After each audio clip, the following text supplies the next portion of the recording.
holidays. I don't know whether you celebrate Thanksgiving or not, Indigenous Days in retaliation. But either way, I hope you're having a great time with your family. Right now, this is Friday, the weekend of Thanksgiving. So I decided to come on and do a live and talk to you guys. In the meantime, I'll just get some links up on or in the chat while you guys come in. I know I'm all masked up. There's a reason for it. So no worries, no worries. I am fine. Thank you. Thank you. I see you guys are coming in already. Give me 1 second. Oh. All right. I swear to God, like, come on in though. Come on in. Come on in. I have, like, this is going to be slightly different. As you can see in the title, I talked about, or in the title, I've confessed that I started reading the Bible. All right. So there is something to that for sure. So come on in and get comfortable. Just signing into my account on my computer so I can share a few things.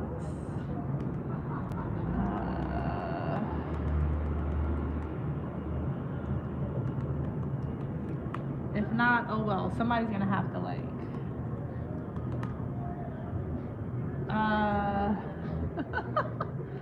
this is crazy. Whatever, dude. I'm gonna leave this alone. Hello, everybody. I still have somebody calling me offset. That is okay. That is okay. Felicia, hello. Someone said they're interested on my thoughts in the Bible. As you can see, I have my Holy Bible right here. Holy Bible. I ordered it from Amazon, and it was a real investment and real purchase. This is not a joke at all. This is not a mockery of the Bible. Since, coming from the background of just the spiritual side of things and not necessarily being attached to the Christian side or the Bible side or the New Testament, Old Testament, or anything, we tend to disregard the Holy Bible, and we go straight to the ancient times or the times that came before the Bible, and we tend to just debunk a lot of what's in the Bible. So I've been going through a lot in my life. I've expressed some of this, like maybe being a little messy in conversation. I don't know. That's my MO sometimes. But I've been going through a lot in my life, and it's not necessarily using Jesus Christ as the default fall guy.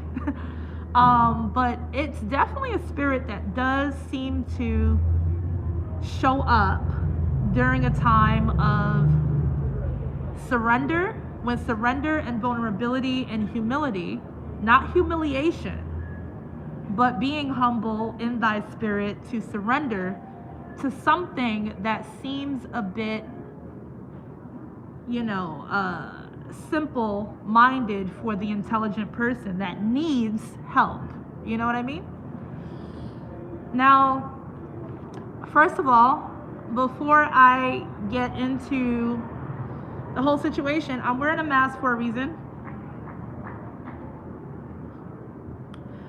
I'm wearing a mask for a reason. I'm going through, I'm in the middle of dental work, actual transitional dental work. And one of the reasons why I'm even, and I want my nose to fucking show. Oh my God. I need to breathe. Fuck, I hate wearing masks too. So I was involved in a very tragic situation, an accident, and I damaged 2 of my teeth. I know some people are going to be late on this video. They won't know or understand, but I damaged 2 of my teeth, and I'm in the middle of getting dental work to replace or to fix those damaged teeth right now. And this is why I'm wearing a mask. And this is why my speech is a little off as well. And it's interesting that the last video that I made, I was talking about a lot of hardships that I've been dealing with. And like after that video, something happened. Like right after I performed, it was my first performance and I was losing my voice. It's something with my voice. Hold the phone, let's just chill for a second. Let me take a breath because I'm like suffocating already. And I really want to make this video and I don't want to have to like not get on video because of the thing that I'm dealing with right now. So here's the thing.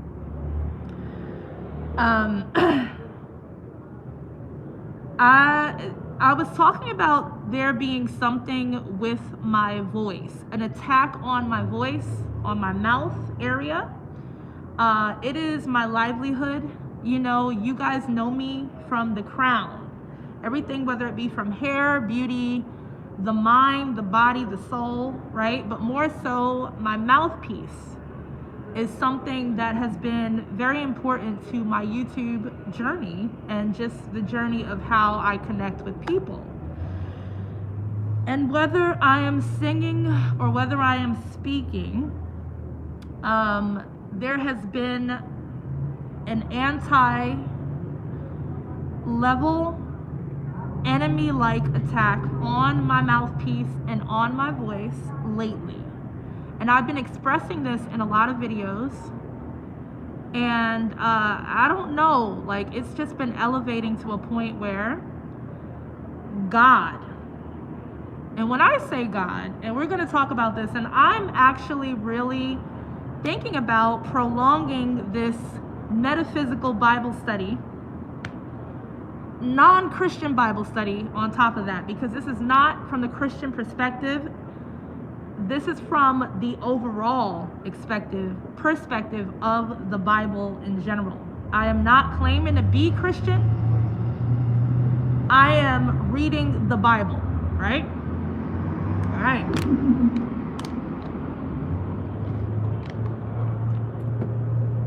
Now,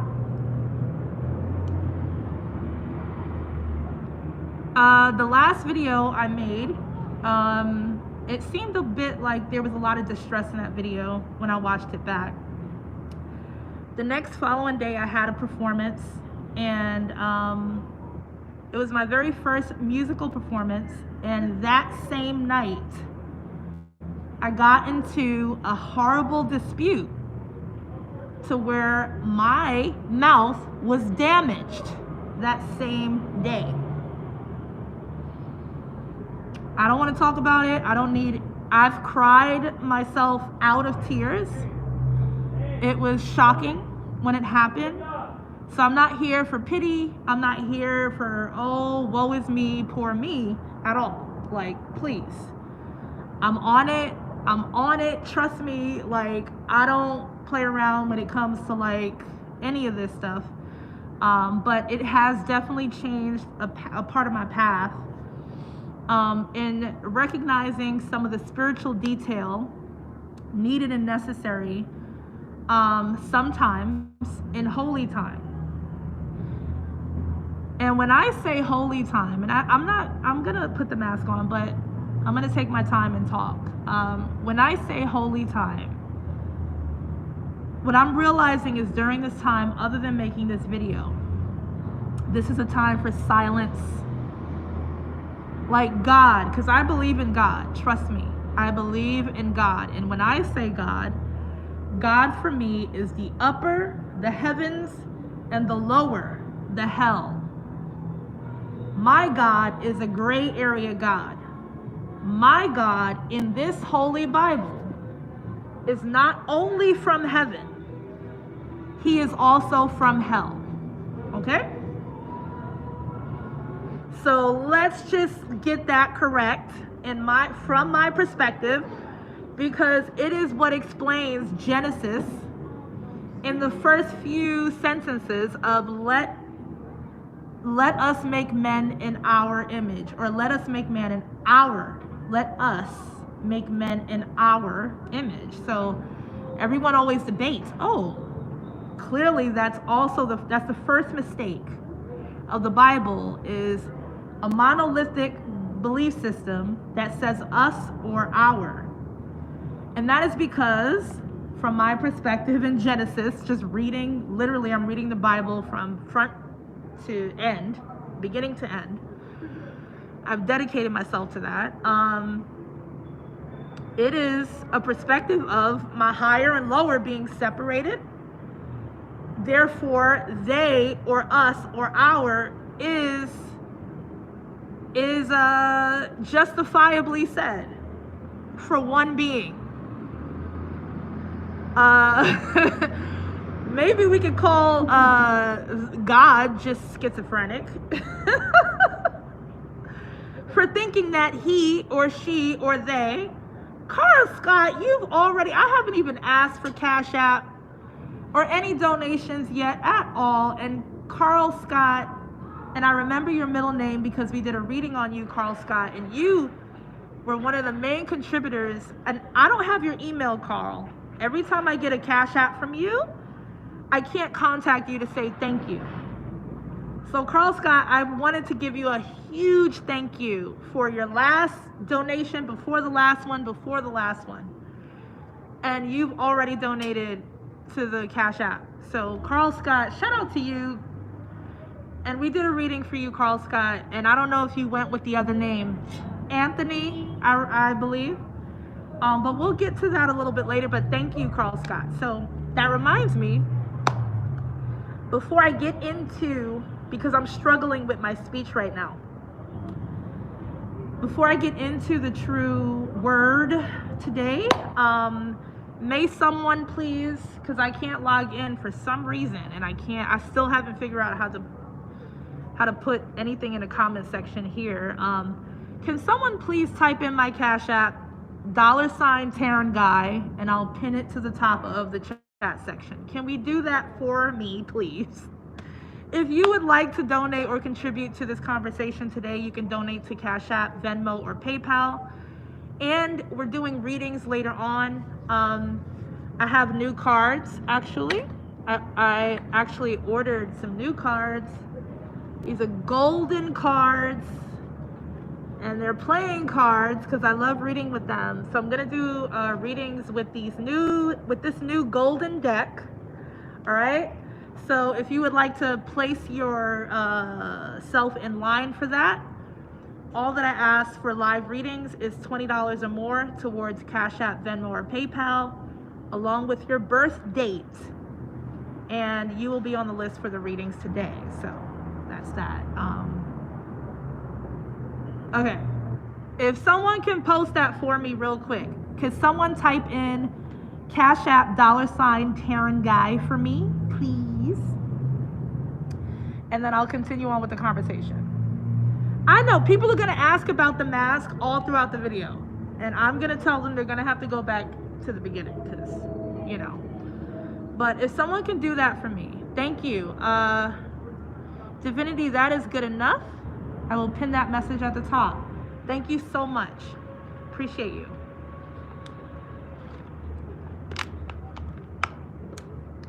I don't want to show like any of what's going on because it's not cool. All right. Now, what I was saying before the commercial break was, or is, my version or perspective of God, which the word comes from this time and era, because you guys know I'm very well versed in the eras. From this time and era is, again, I'm going to say it one more time. He is heavenly. He is God of heaven, and he is the God of hell.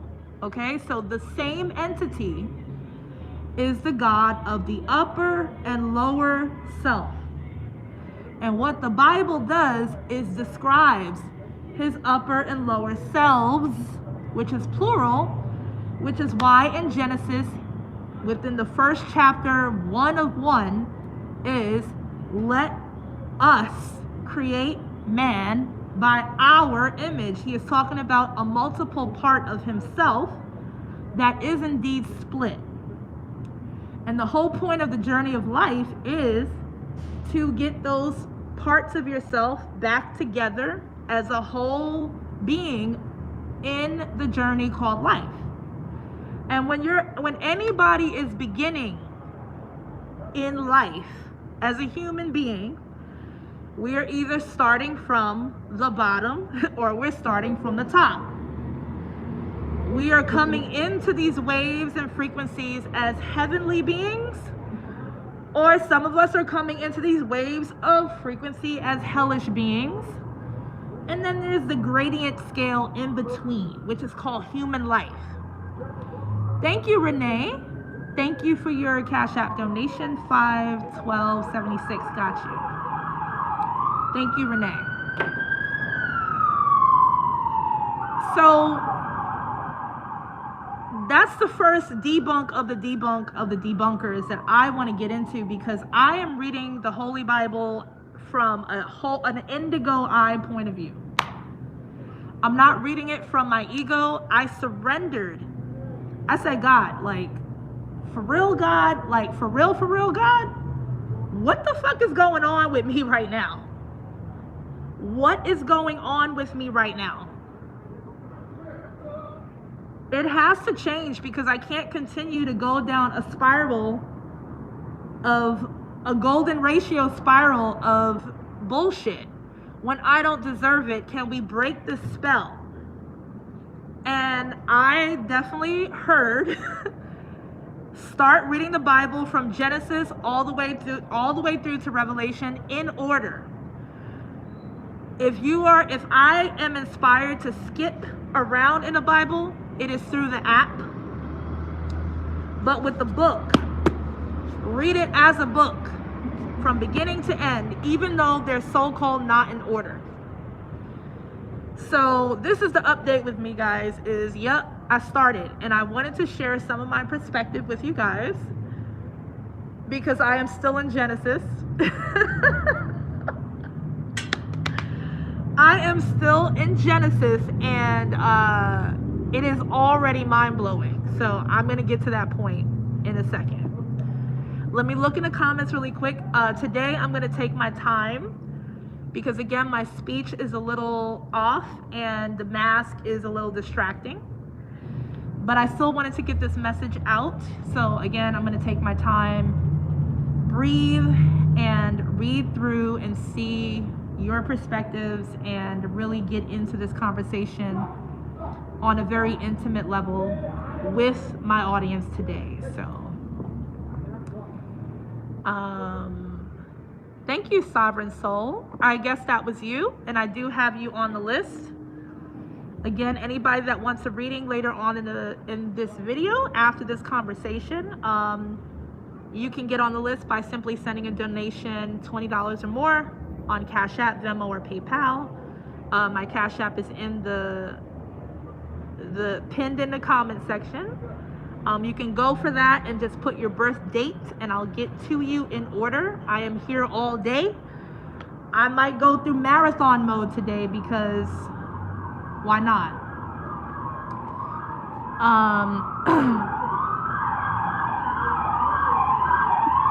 Hold on, I'll wait for this to pass.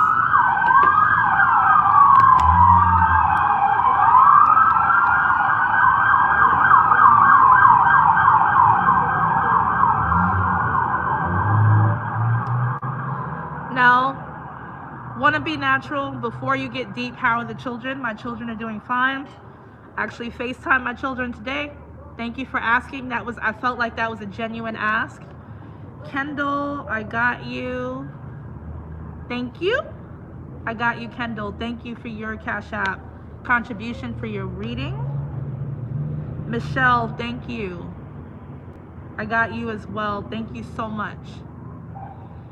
Really appreciate the donations and contributions. You have no idea. I'm gonna say one of the you know how some spiritualists, whether they're like studying Kemet, studying Ifa, studying ancestral point of views, you know how they also, it seems like there's Oh God, there's so many sirens. Hold on. You know how there's usually a some kind of expression of, oh, Jesus Christ. Like, I found Jesus and I was like the ultimate kinetic person.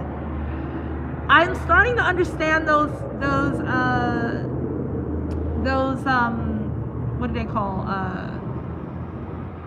points of views or testimonies. But this is not that video. I have not converted to Christianity, guys. I am respecting the word of God in the Bible. All right, so it starts there. So if you guys are here with me on that level, then we're good.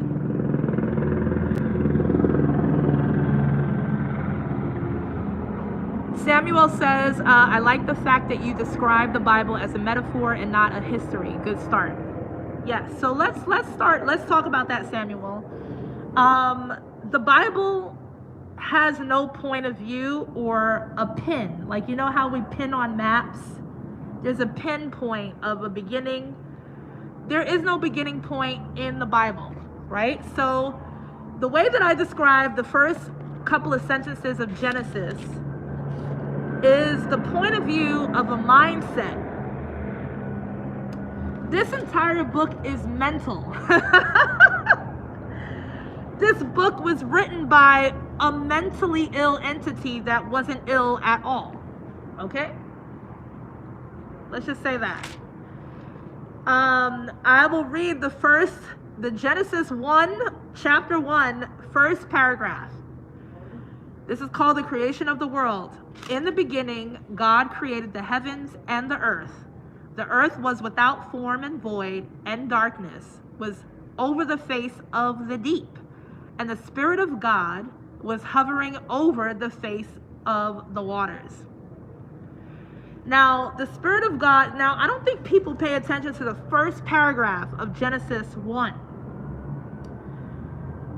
The last sentence says, and the Spirit of God was hovering over the face of the waters. Can you imagine that in your mind? Now, people tend to want to get to the rest of the story in Genesis. I think most people have blanked out on the first paragraph. In the beginning, God created the heavens and earth. I don't know why there's always so many sirens every time I'm on a video.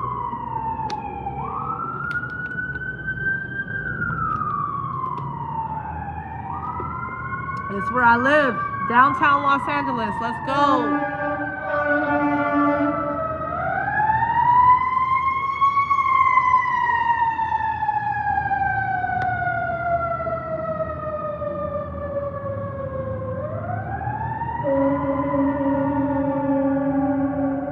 Okay. So it seems as if there's an entity or there's a point of view of self, of a very supreme being that has been from the beginning and the end and back to the beginning in a cycle, that has been able to document something or has been through the cycle enough to remember to write and record the experience from the beginning. So when we are reading the Bible, okay, in Genesis, and we're going to look even to the word of Genesis. When we're talking about the Bible, we're talking about an entity called God, that the only reason that makes this entity supreme enough to create the word is because this entity has to have been through the most cycles than anybody. Okay? The oldest soul ever living that happened to remember to record one of his beginnings. Okay? So you with me on that? So that's how I see God. If we just kind of like calm the fuck down and we stop looking at God as like this bearded dude in the fucking like sky, like sitting on a cloud for a second with fairy tales written for no fucking reason but to control people, we can understand that the recordings, that the written word of an entity that said, hold the fucking phone, I've been through this at least 100 million times. On 101 million, okay? Because I've been through a million years of bullshit, and I keep forgetting the main thing to do. On 101 million lifetime, I'm finally gonna remember and put a reminder in my soul to record my version of beginning. Okay? So God damn it, I don't know, like, have I been chosen as a prophet of God? I'm not here for that job, nah. Hold on. I've declined that offer. Alright? I don't know, in my own way. But let's continue. I mean, I don't know, there's something, you know, I really thought New York was noisy, but like, downtown LA is just ridiculously noisy for no fucking reason. Like, I don't like it. I don't like this noise. Alright, so let's look into the word of, alright. For some reason, I think you guys can't hear me because of the mask, but I'm going to assume you can hear me. So it's also a psychological thing that's happening with me. When I look at the word Genesis, and I'm going to put it up, I'm going to ask you guys, what do you see? What do you see when you look at the word Genesis? Let the words rearrange themselves for you. Let the word make sense to you, even if it is divided in more than one. Before I give my perspective, I want to ask, what do you see? Okay, Sammy Joe says Isis. Kendall says Isis genes, or the genes of Isis. Okay. Wannabe Natural says genes is.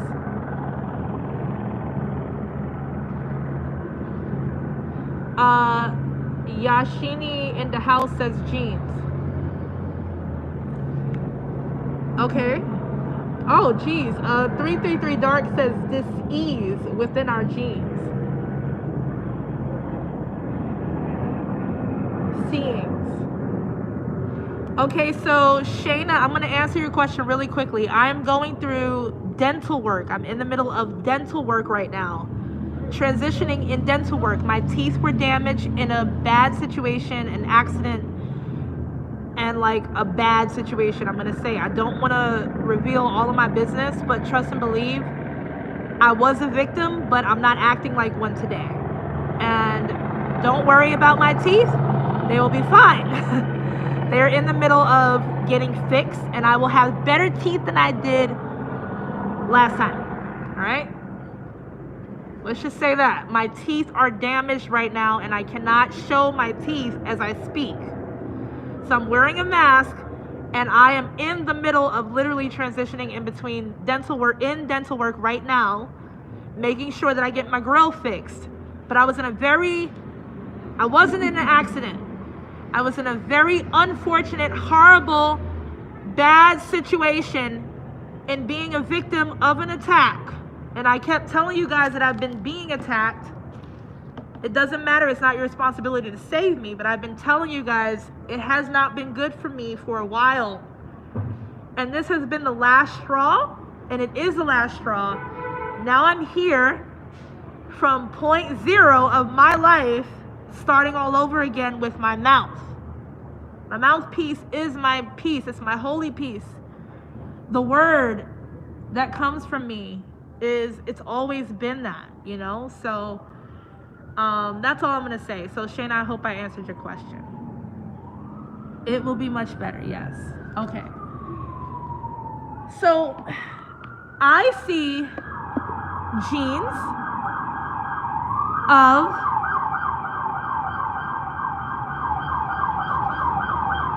this is what I see. I'm gonna show you right now. I see Gen. Now what Gen stands for me is generation. Now I also see ISIS spelled with an E. E-S-I-S instead of I-S-I-S. ISIS.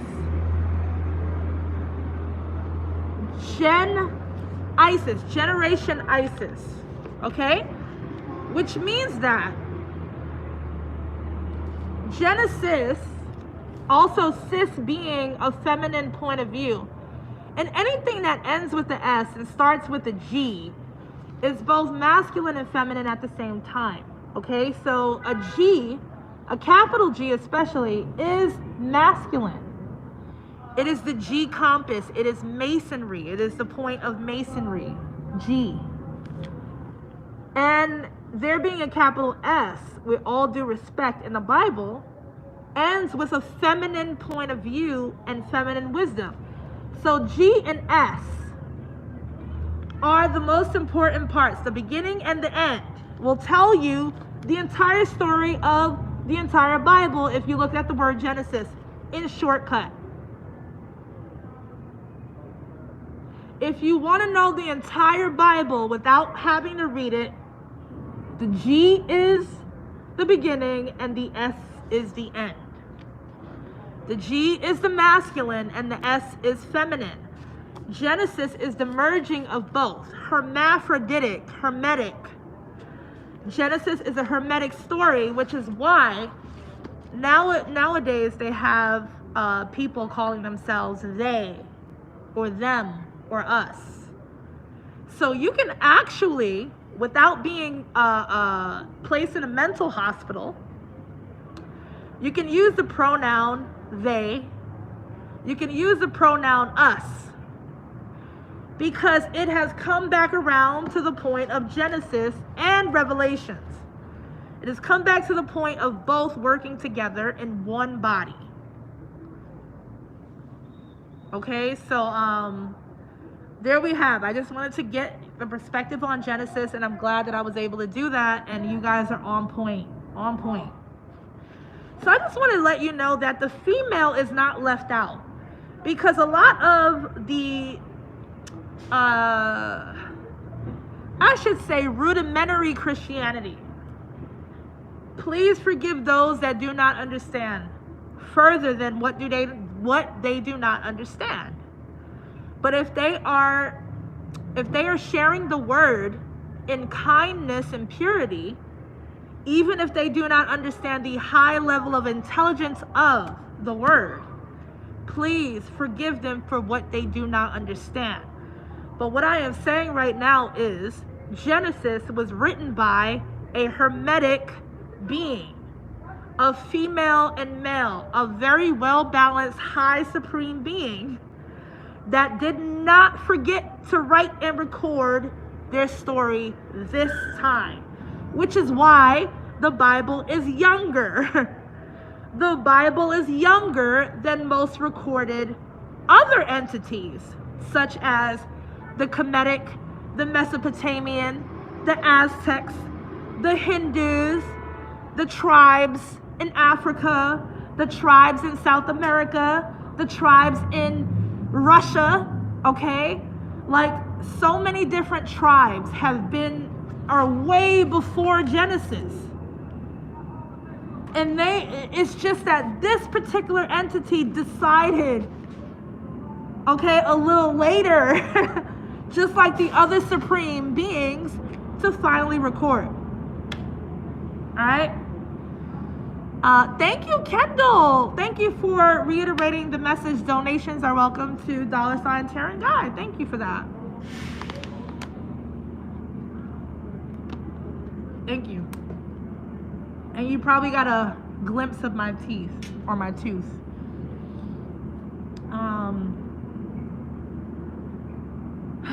God. And it's so crazy because when I read stories on God calling upon, right? God of the Bible. I'm talking about God of the Bible. You guys know. I'm like straight up Egyptian, like. or Mesopotamian. You know what I'm saying? Like, I'm on the level of Atlantis, Anunnaki, Egyptian, right? So, like, who the fuck is this talking to me right now? When this God speaks to me, it is to speak the word, which is natural and authentic,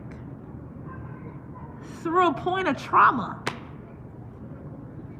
It's a traumatic God. So the God of the Bible, from my perspective, is a trauma-based God. It is a God that has been through a lot of fucking trauma. Like, a lot more than some of the other gods. Also, the God of the Bible, so far, again, seems very balanced, but there's a lot of PTSD trigger points that goes through the story that they still have to write. So I'll just say this and bring this to myself before I get into the next point of view, is the fact that I feel the need to speak when I'm in a holy point of silence and something traumatic happened to me in my mouth right now, and I'm still talking, I'm still speaking. I'm not even asking for anything, and I'm still receiving, right? Says a lot.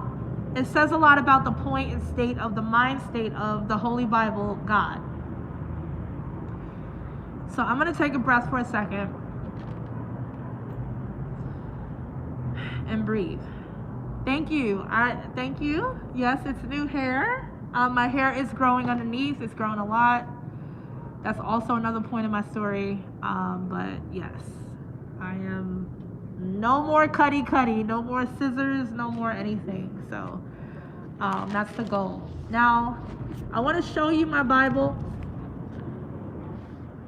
how dedicated I've been. I have been writing all up in. I've been asking God questions. I'll read something in the Bible and I would put a question mark.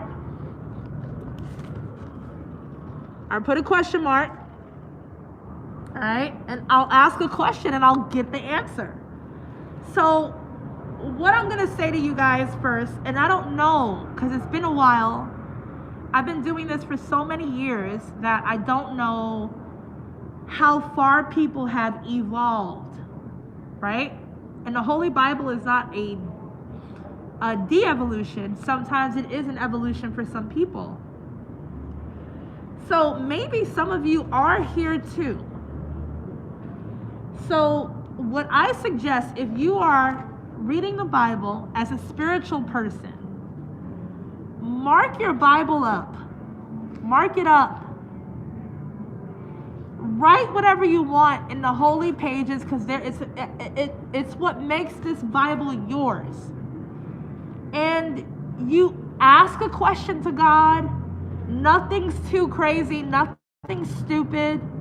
Whatever passage you read that you have some kind of question for, or you want to make a mark in that by responding to God's word, do that. Okay?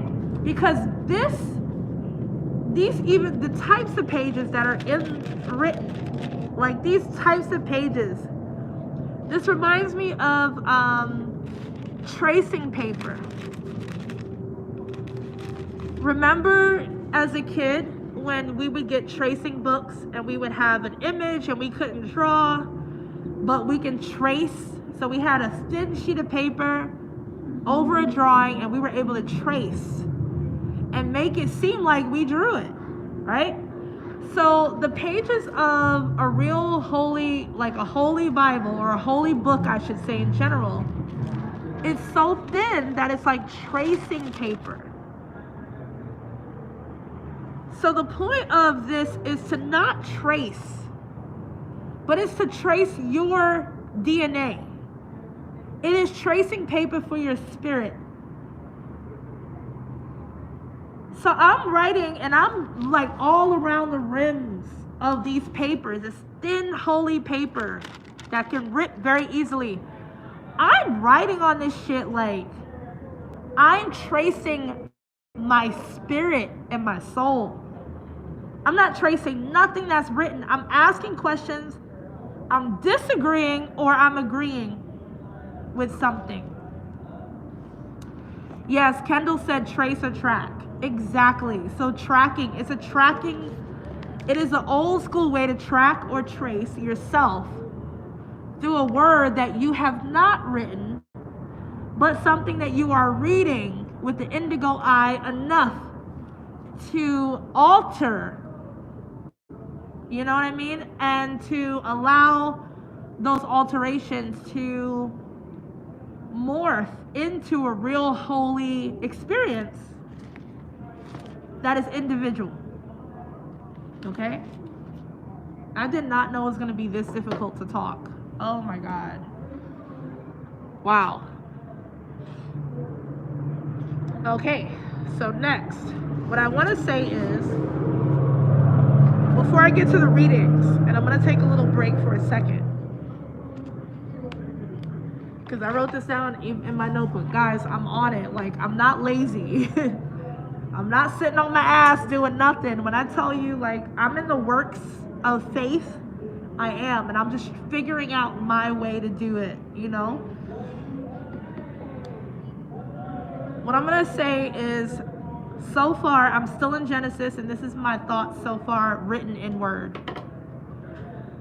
And I really wish I was able to speak the way that I could to you guys, but again, I'm going to stop apologizing for my trauma. What I wrote is, sound and word of God, creation, come before the creation. Okay? So sound and word of God. In the beginning, God said, let there be light.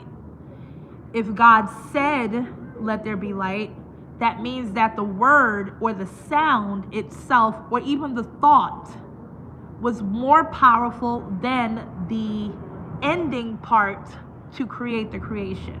Okay, so sound was necessary, and word of God that came before creation. Now, chaos. This is my Tarod. Thank you for your Cash App donation. I love you. Thank you, Tarod. Tarod Robinson. I see it. Thank you so much. So chaos, which is a true beginning of anything. Chaos is the end of something. Something. If you think about chaos, chaos is not the simple beginning, okay? It's not a white page beginning. It is black. Chaos is the ether. Chaos is not a blank white page until thought has cleansed chaos. So the white page is created once chaos has been cleansed through thought. So chaos is black, it's dark, it's like the night sky. I can barely say my S's, but it's like the night sky. Chaos. So first there's chaos, which is the ending and beginning point of craziness and everything that needs to happen for something to die in order for something else to live. That is called apocalyptic energy. That is called chaos. So there's chaos. And then there's thought. There's thought. As everyone is going through a chaotic point in their lives, chaos also means something that does not make sense. Rob, I mask up because I'm going through dental work. Anyway, in the process for being that is alive, chaos is something that just doesn't make sense, but it's very much real, okay? So we can say chaos is very real, but it just sometimes just doesn't make sense. The power of thought, and I'm pointing to my temple, not necessarily here, my temples. Thought is born in the temple, okay? So thought is the first God. Thought is the oldest God. The real God of organization. Okay? Thought is the God of organization. How? because thought is the first one that is born out of chaos. So this is where we go back into the Egyptian pantheon, at least from what I remember, is Thoth, Tehuti, Thoth, the bird or the baboon, the monkey, baboon, the beginning, the ibis bird, which is the same as the baboon at the end, who merge as a baboon, monkey, ibis bird, human being that is supreme as a god. Okay, that is what Thoth is. Thought is basically a beginning point of view of childlike wonderment that is intelligent enough to organize something that grows wings very quickly. Okay, it becomes a bird very fast, but it has no problem with going back to primitive or primate state to turn into the bird. All right? Now, am I preaching right now or not? I don't know what the fuck I'm doing, dude. I know I might need to take a little break because I need to like fill my my bottle up with some more water, but like I'll be right back, guys. Again, my Cash App is there. I'm not even here asking for nothing, actually. I'm not. I'm doing readings later. But if you're enjoying this, you see it. Like, I'll be back. Hold on.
Okay, I'm back. Hold on for a second, guys. I am back. Yes, I have on a Godzilla shirt, guys. Godzilla. Oh my God.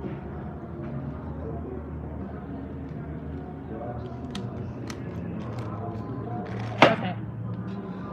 All right, I'm back. Sorry about that. All right, so let's, Kendall, I love you, Kendall. Let's get back to it. Let me look into the comments and see if people are like on it with me.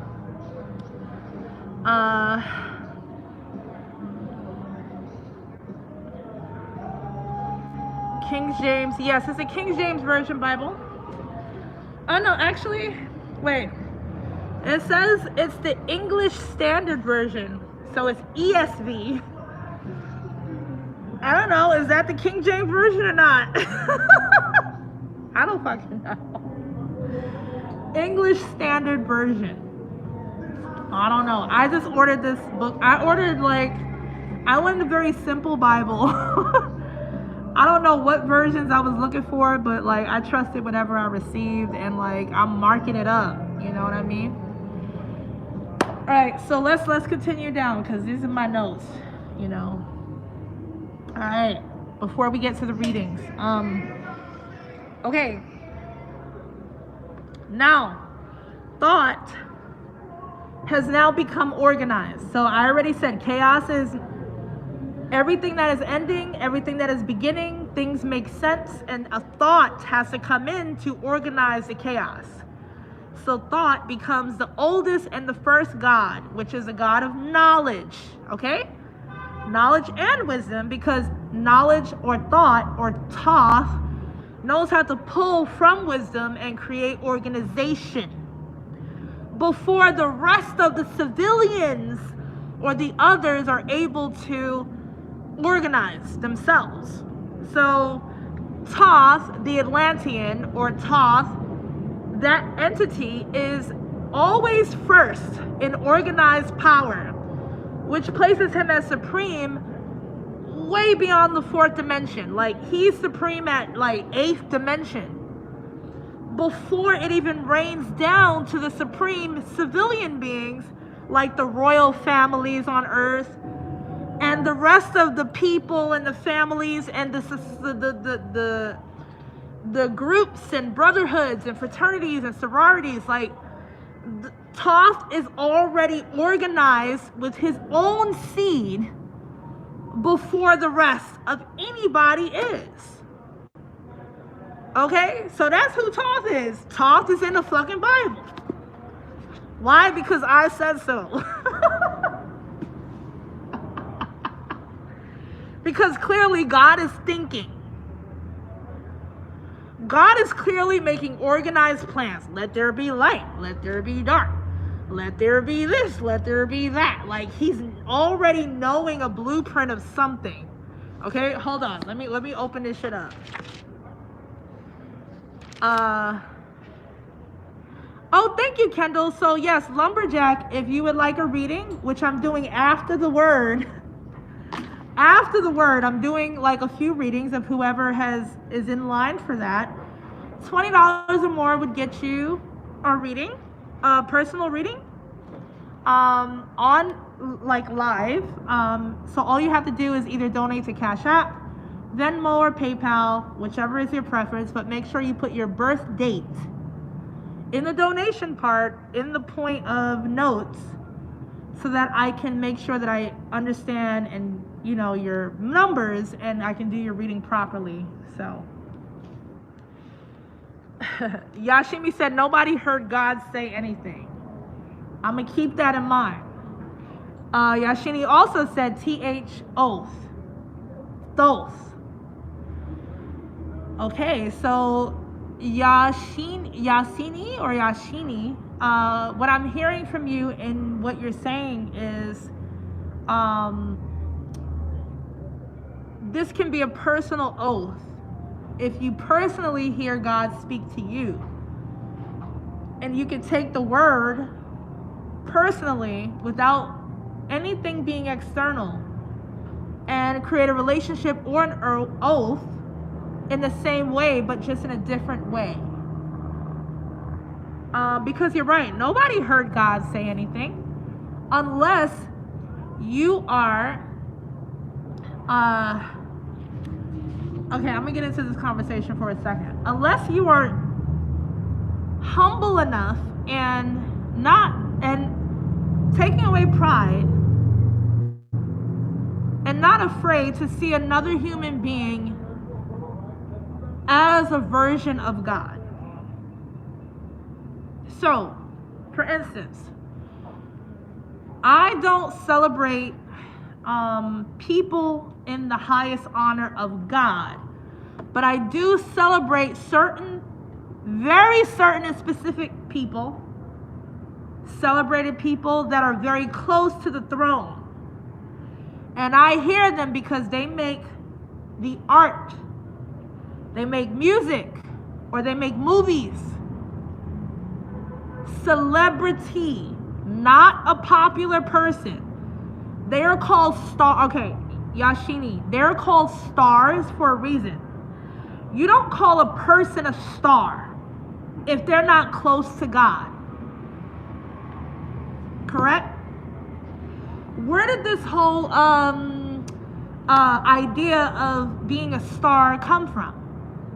Right? How is a person in flesh and blood, like me, like you, like everybody, how is this person a star? How is this person a star? Why are we calling this person a star and then call them celebrated person, which means celebrity? A celebrity is a celebrated person. Okay, a person that is brought up to the supreme point of being exalted by the people that claim to be lower and are okay with being lower than this person, because they are exalting a celebrity or celebrated person, soul, or spirit. So there are some stars in whatever category you want to pick in your art, whether it's public speaking, art form, of music, of actual art and painting, so many, fashion, design. It's for a reason, because they're able to tell God's story, speak for and with God in a way that feels non-invasive. That's a celebrity. Okay? Now, a preacher, teacher, is someone that is trying to reach out in a way of the word. That's different. Now, when people go to church sometimes, or their temples, sometimes they look at their teacher, preacher, deacon, like whoever's up there as a messenger and a person closer to God than they are. So sometimes people hear God through entities and people and flesh that they trust to be close to God more than they are. And that is a part of humility, in a way of saying, yes, this person has probably been through more, probably experienced a lot, and I am inspired by their word or their art enough to follow them or to listen to God through them. Okay? Because God will not, God speaks direct, it's an order. God speaks directly to a thought, so you won't hear it. But who's capturing the thoughts and really speaking it in a way that is understandable, which is called an angel. A real angel is a messenger of God. You know what I mean? God's word. Now the devil doesn't, let's not talk about the devil yet. And y'all know I love the devil. I love all children of God, correct? All right, let's go. So anyway,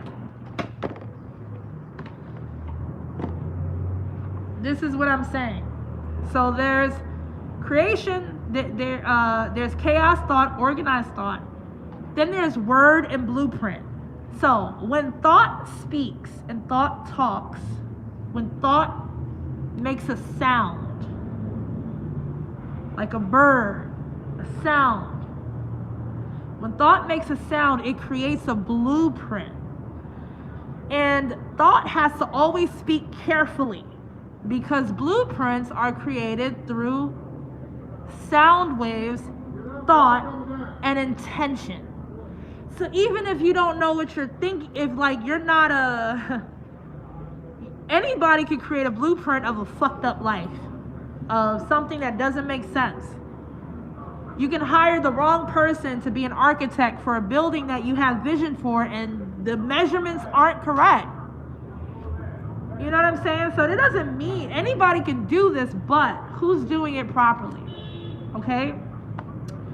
So in the Bible, when I read Genesis, I'm thinking of an entity that is very carefully creating a blueprint in his way of speaking. Now, this is Genesis 3. And God said, let there be light, and there was light. And God saw the light. Okay? Let's start right there. You see, I could break this Bible down for you guys, yo. Let me know if you want this in class form, because I'm not a teacher. I am just here with y'all. But I can get through this with y'all, okay? And God said, let there be light, and there was light. And God saw light. Do you hear the sequence? Who heard the sequence in what I read?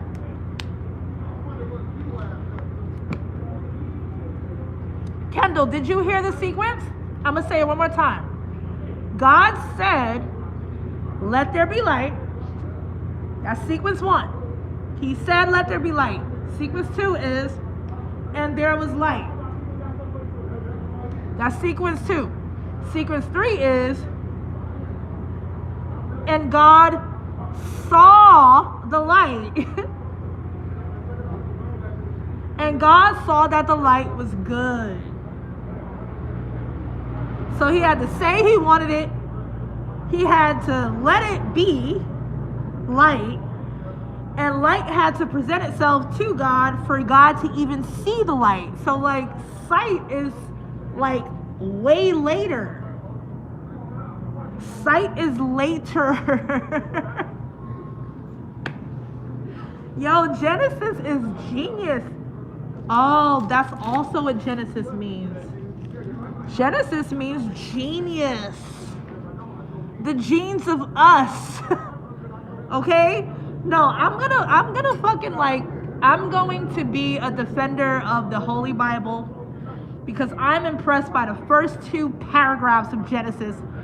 And I'm a highly intelligent, non-believing ass motherfucker that does not believe in any motherfucking thing but myself and a higher source.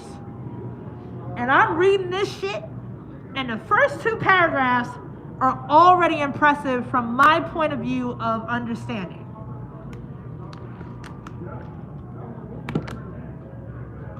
Okay, Holy Bible, come on in. I'm gonna let the Holy Bible in my realm, dude. Seriously, this shit is like ain't nobody recognize this sequence? So this is what you want to call the Matrix code. Okay, the real Matrix code. Okay. Yashini said Isaiah 45:7. I'm gonna write that down actually. Anytime someone shares a verse with me that is way later, of course, in the Bible, because I've been told by God, literally, I've been told by God to read the Bible in order. Okay, so I'm not a jumper of the Bible. But when somebody gives me a verse, I'm going to go to it. So you said, hold on, I'm going to write this down. Isaiah 45:7. I'm going to write that down as something to go to. That's the only time I'll go to verses is when it's brought to me. You see the difference in how to read the Bible? It's like when it's brought to you through spirit, jump ahead, but come back to the beginning points of your own readings. Gabby said, try starting with the New Testament. Well, Gabby, I want to learn the Old Testament first. Gabby, can you tell me what chapter or what book, I should say, begins the New Testament? Can you tell me which book begins the New Testament so that I know and I have a marker for that? Because I will go to the beginning of the New Testament just because you put that there in the comments. Thank you, Gabby. Alright. Nifya the Dawn says, LOL teenagers. Teenagers are the best. You can be a teenager forever. Right? Teenagers go through things honestly, purely, and chaotically to the point where they become adult-like when they start organizing their lives.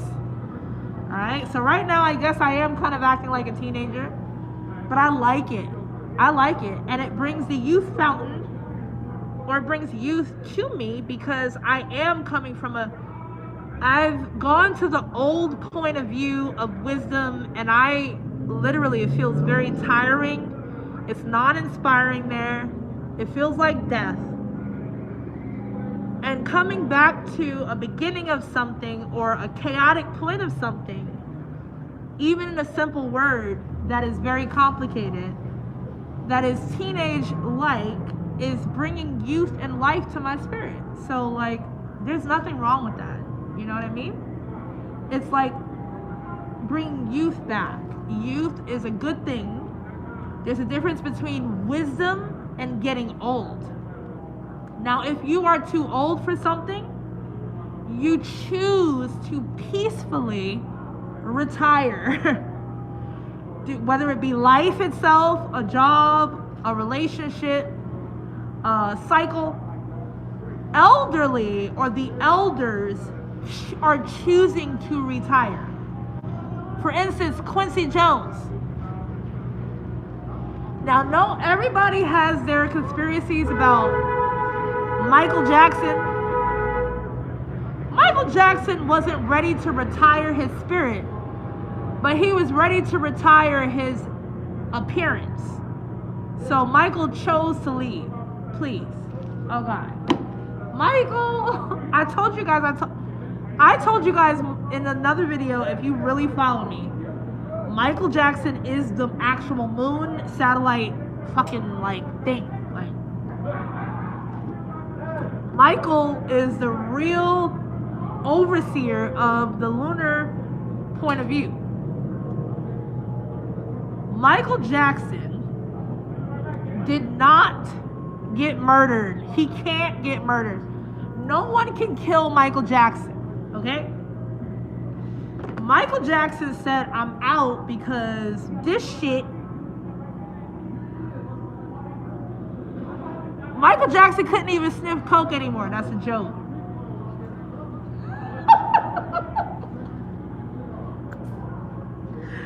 No, Michael couldn't even take drugs right. He couldn't. Anyway, shush. Michael said, like my spirit is young, but my look is just not like what it is, and I gotta go. Thank you, Tony, for your Cash App donation. I see you. Mike was like, I'm out.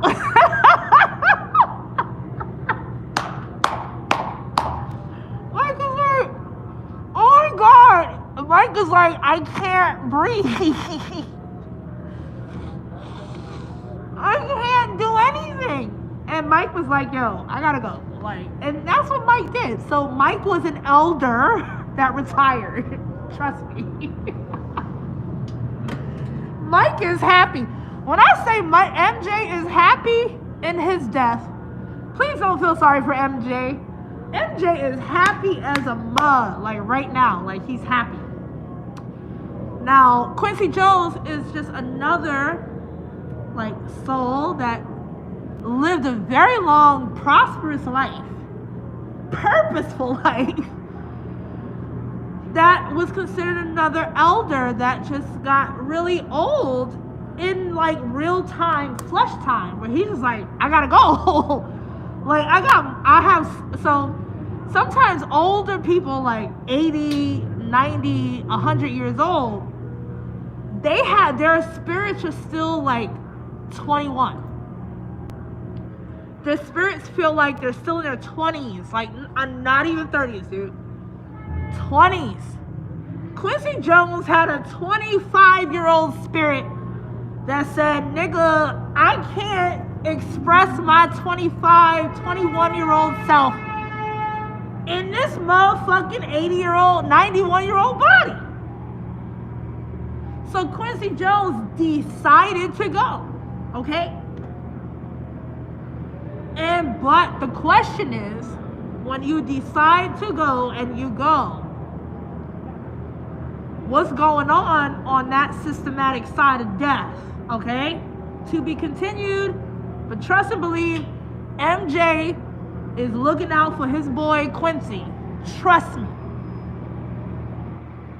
Okay, MJ has already saved himself because he has seen the war on the other side already, and trust me, he is not letting Quincy get fucking defiled and chopped the fuck up and like slaved out. No. Quincy is good because MJ said so. Bam, stamp.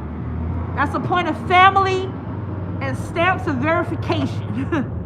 Okay, so I'm gonna say that right now. Like Quincy said, yo, I feel like I'm 21, 22, 23. But like I'm not. Rest in peace to Quincy Jones. Seriously, but he's like, I'm not. I got all this life in me, but goddamn it, I'm 91. God take me correctly and beautifully and purposely and pinpoint me back to the youthful side of myself in the next lifetime.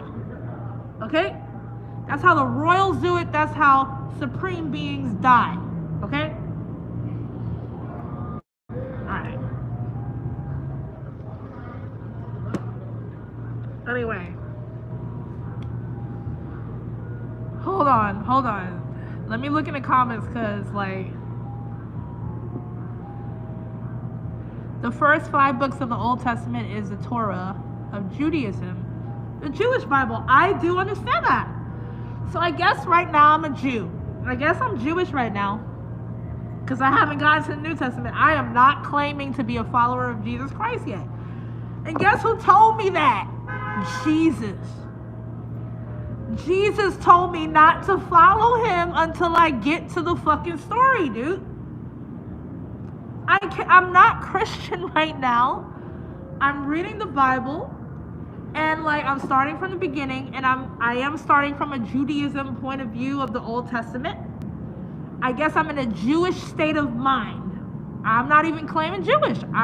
You're correct. I want us to be comfortable enough to play around, joke around sometimes, because it can get too serious, and like really lightheartedly understand that belief systems evolve and layer upon each other like books and pages do. You know what I mean? Like, this is what the soul does. This is what the mind does. Your mind can't remain on one page for the rest of your life. It has to separate and start on a new page, which is in the same life. You know what I mean?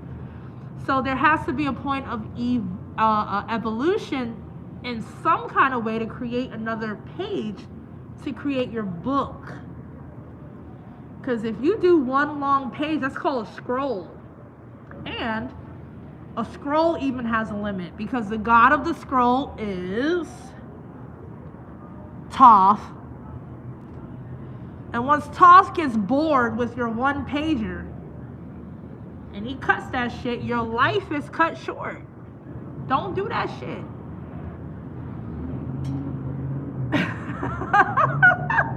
Anyway, hold on, let me get back, because I haven't even finished, dude.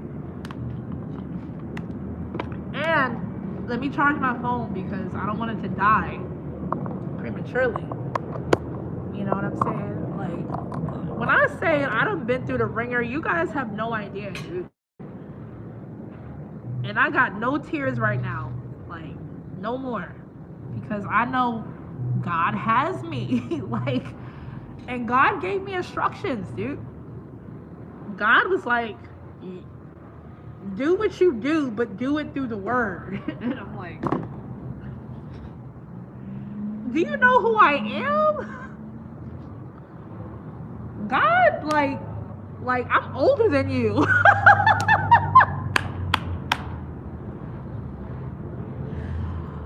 I was like, I told God, do you know who I am? You gotta convince me. You gotta write me like I told God of the Bible, you need to write up like some kind of pitch deck or something, a 3 or 4 pager in my mind for me to understand you on that level, because God of the Bible, I'm older than you.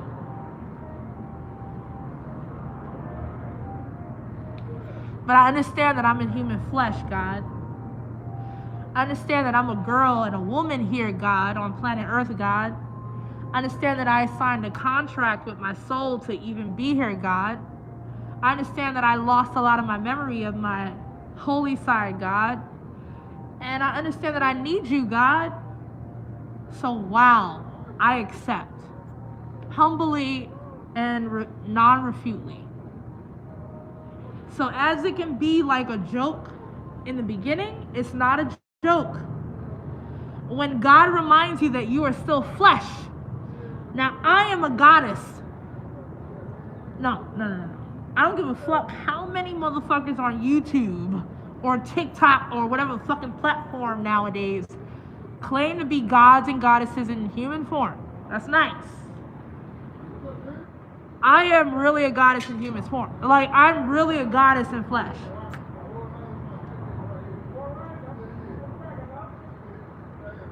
Okay? And guess what happens to goddesses in real flesh? They don't get the bag. They don't get the money. They don't get the luxury. They get the struggle and the bullshit. Trust and believe, yo. And I stayed true to my form. I'm like, yo, like, because I'm a real goddess in flesh, I'm going through a lot of shit. Goddesses that are living the good life too easily, I question your status. And if you are, cool, but this opposition is happening right now. Bitches is running dry. Their well is running dry. They claim to be goddesses 5 years ago, 4 years ago, maybe 3 years ago, claim to be goddesses in the flesh. And bitch, these bitches is dried the fuck out because they not goddesses. Goddesses thrive in a time of revelation. These bitches was acting on it too fast. They named them. This is why I changed my name. I was like, no. All set, that's nice. Get away from that goddess shit right now because it's not the time. Be humble.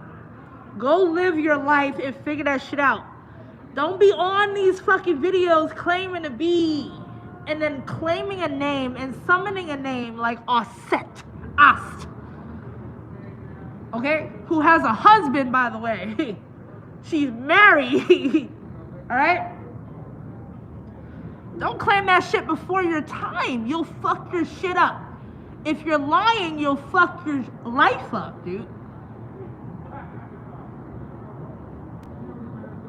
Now, I will tell you that so far, as being on YouTube and from the females that I used to watch, I haven't watched anybody. Like, I've been like quarantined.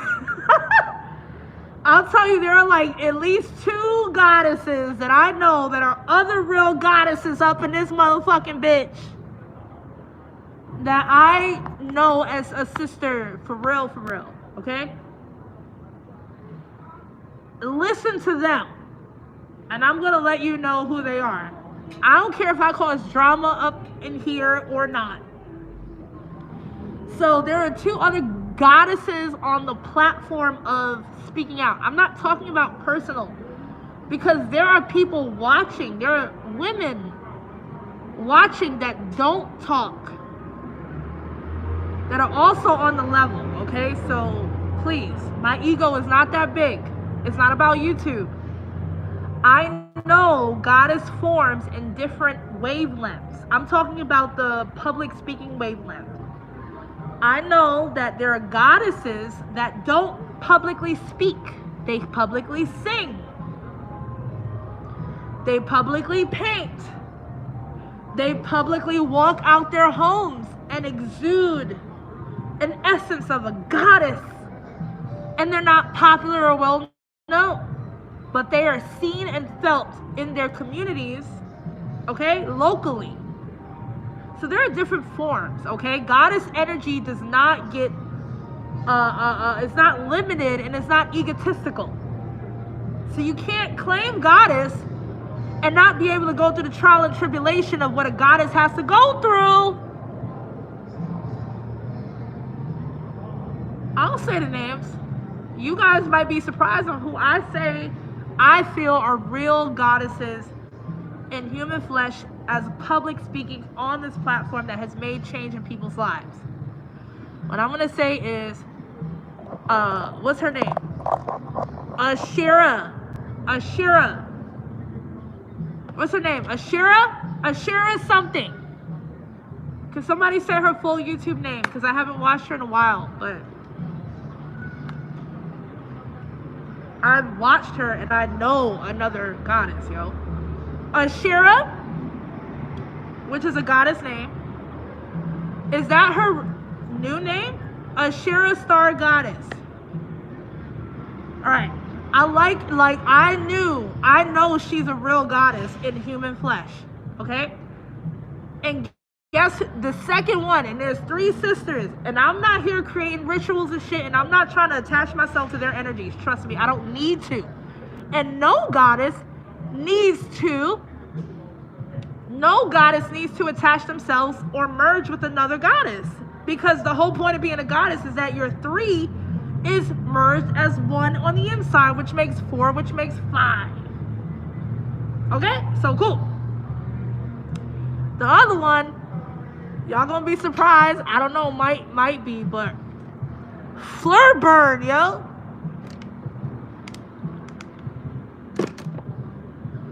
Flurburn.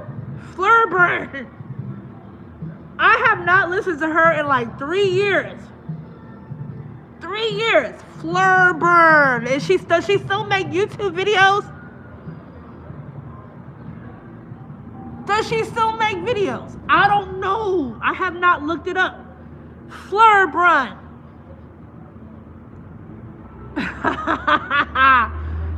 If you love Fleur, she's also a walking goddess in flesh. That's it. I have recognized my own and 2 types of other female beings that have contributed to this platform, okay? Now, I don't give a fuck if whether they talk shit about me in the past, whether they like me or don't. I don't care about that. I am giving them a shout out because I feel it in my spirit to do so. And that's it. There's no drama on my side at all. Anyway, let me finish this shit so I can get to the readings. Now, all I know is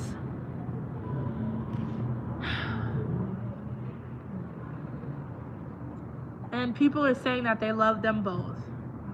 So it's the truth. Now, when goddesses understand each other, they understand abundance. Okay? When somebody says, yo, if you like what I'm hearing, or it makes you tingle on the inside, or it inspires your spirit, if you have something to contribute.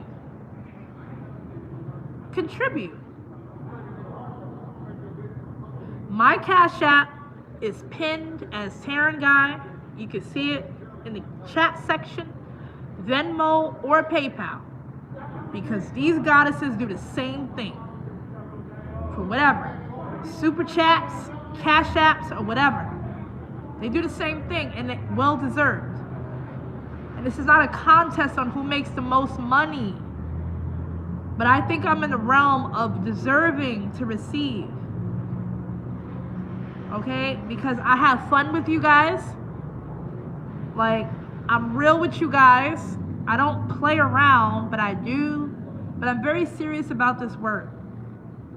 And I've always been serious about this work. I'm trying not to be as serious, but my life is pretty serious. Which is why I'm wearing this mask on my face. Because my life got serious. I got my fucking teeth damaged from a dispute and a fucking bullshit ass something that I won't go through and talk to you guys about. But I was attacked. I ended up winning at the end, even though I lost. You understand? Yashini, no. Thank you for your, like, whatever. I'm not begging or hating or saying that I don't get. I'm speaking in this language of, this is where I'm coming from. So thank you, Yashini, for, like, whatever you've done. And your name has come up a lot, so I'm talking to you. And Kendall, thank you. I see you, and thank you for hosting the whole thing, and I see your donation. Thank you. But I don't beg. I just know my value, and when things are not in balance, I challenge those things, but I will never demean myself in anything. You know what I mean? Like, but I know my challenge is systematics. Systematics. Okay, so I'm working on that right now. There's a lot of holy time that I'm getting in the point or the book of Genesis that's like, bitch, you gotta start all over again. You had a whole university and a school called Indigo 11 Group and TLC, the Liberation Academy and shit, making like money from actually teaching and preaching and really inspiring and really uplifting, and that was money well earned. So you've done your thing in the community, but right now you're going through a thing, a tunnel. So I'm just saying, for people that are able to understand the tunnel point, is like, I'm not the same as TLC Academy. I'm not the same as Indigo 11. I'm not the same as Terra 916. My soul is not compromised. Trust me, I haven't been body snatched, almost, but not. I am here in a really new beginning called Genesis. And like, whatever makes you guys comfortable with how you spend your resource called money on a exchange factor of inspiration, thought, and word, I'm here for that. And I'll give it to you professionally if that's what you need, to feel better about how you spend or how you receive, or how you give. But if this is good enough for you in your giving point, I appreciate it, and thank you for not being afraid to give to someone that is in the middle of something that still inspires without being desperate, without begging, but does deserve. Okay, so let me finish my words.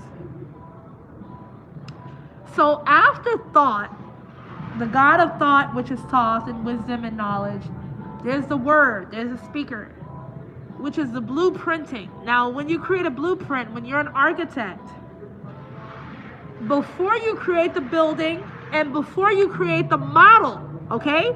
Because before the building comes, like the actual reality of the building part, thank you, Credential Grant. Thank you. I see your Cash App donation. I see you. Before you see the actual building in real life in the matrix, there's a blueprinted point called a model. But before the model, no, that's called an imprint. So there's a blueprint, which is the thought. There has to be a God. Now this is a masculine energy. This is where masculine comes in. Masculine, the God of the pen, says, I'm going to take this thought and I'm going to create waves and forms. Ink. This is why we have incorporation. This is why we have LLCs and inks. We have the ink of business that makes a contract with the blueprint of thought that says, I'm going to create a model. I'm going to create a mini version, a starter version, a beta, or something that is in the beginning of the blueprint thought. So it's not going to be perfect, but it's going to be better than it being nothing at all. Okay? So this is where blueprint comes in. So blue is the word and the thought. Again, if you look at your chakras, what is blue is the throat chakra is light blue, and the sixth, which is the third eye, the sixth chakra is the darker blue, the indigo. So imprint is created. This is where the models are created, the beta. Now when imprint is created from the blueprint, now you guys gotta follow me for real. I see the word mercy, I'm gonna get to that. This is holographic creation. For those of you still asking me why I'm wearing a mask, I'm going through traumatic dental work And I'm still talking to you guys. Okay? In one sentence. That's it. Oh, Shira Star. There she goes. Shout out to Shira Star, Shira7, whatever her name is, dude. I have not watched her in about a couple of years, but I know that she's always authentic in however she expresses herself. Shout out to Shira. Like, I don't know if she likes me. I don't know if she even knows. I don't know. I'm just saying that I'm telling you guys, the two females that I know that have contributed to a platform in my perspective where I can recognize a real female goddess in the flesh on a public speaking platform. As I said, there are other goddess in fleshes that are not on public platforms, dude. I'm not an egotistical person. And you guys probably got a glimpse of my lost teeth. You want me to show you?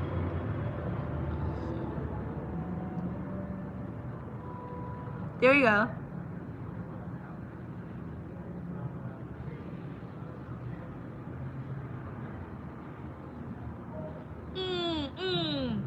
Is this gonna go on Lipstick Alley or the blogs or the gossips? Yeah, I lost my 2 front teeth in a very horrific fight and attack as I was the victim of it. And it's not funny. And the fact that I'm still on here with my motherfucking hair and my motherfucking mask talking this shit without tears right now is a lot to understand that my spirit is of God.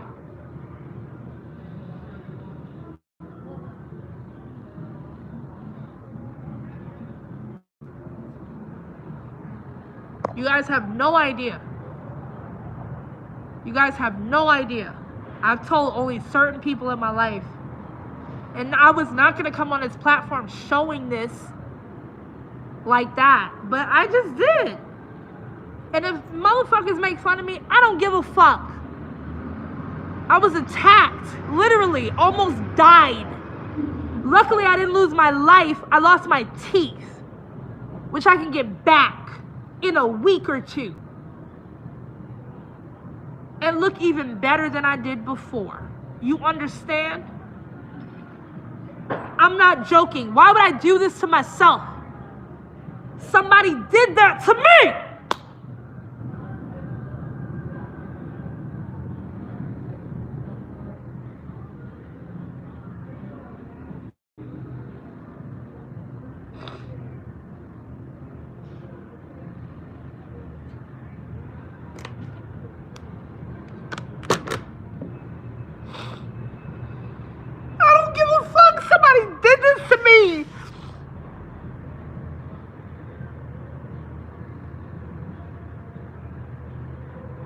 I'm trying to tell you guys that I am not playing. As pretty as I show up, I'm not doing well. Unless I know that I'm doing well. You understand?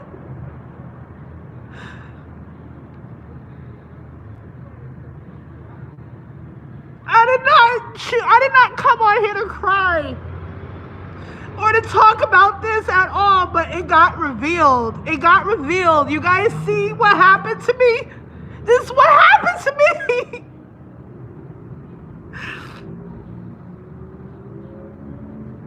The person or the woman that talks to you, that sings to you, but talks to you inspirationally, got attacked in her mouth.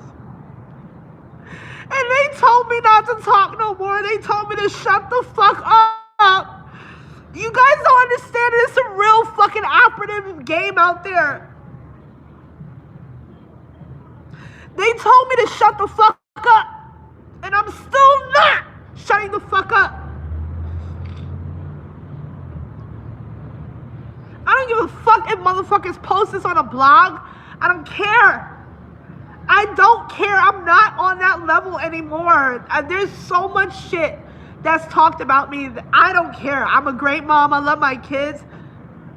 I'm getting my shit together, and I'm always attacked for my beauty and my word. My beauty and my word can never get a break.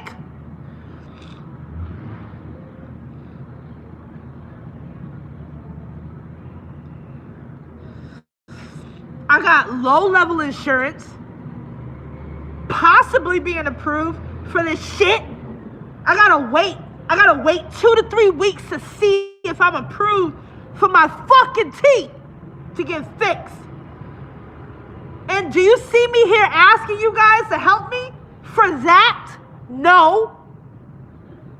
And I'm not even gonna do that now. It just happened to fucking be revealed. I'm not here to ask for charity on that shit. I want you guys to hear me and listen to me and feel my spirit. If you guys are generous and whatever you do, that's fine. This ain't no manipulative tactic, dude. It's not. I'm good no matter what. Like, I did not want this to be revealed like that.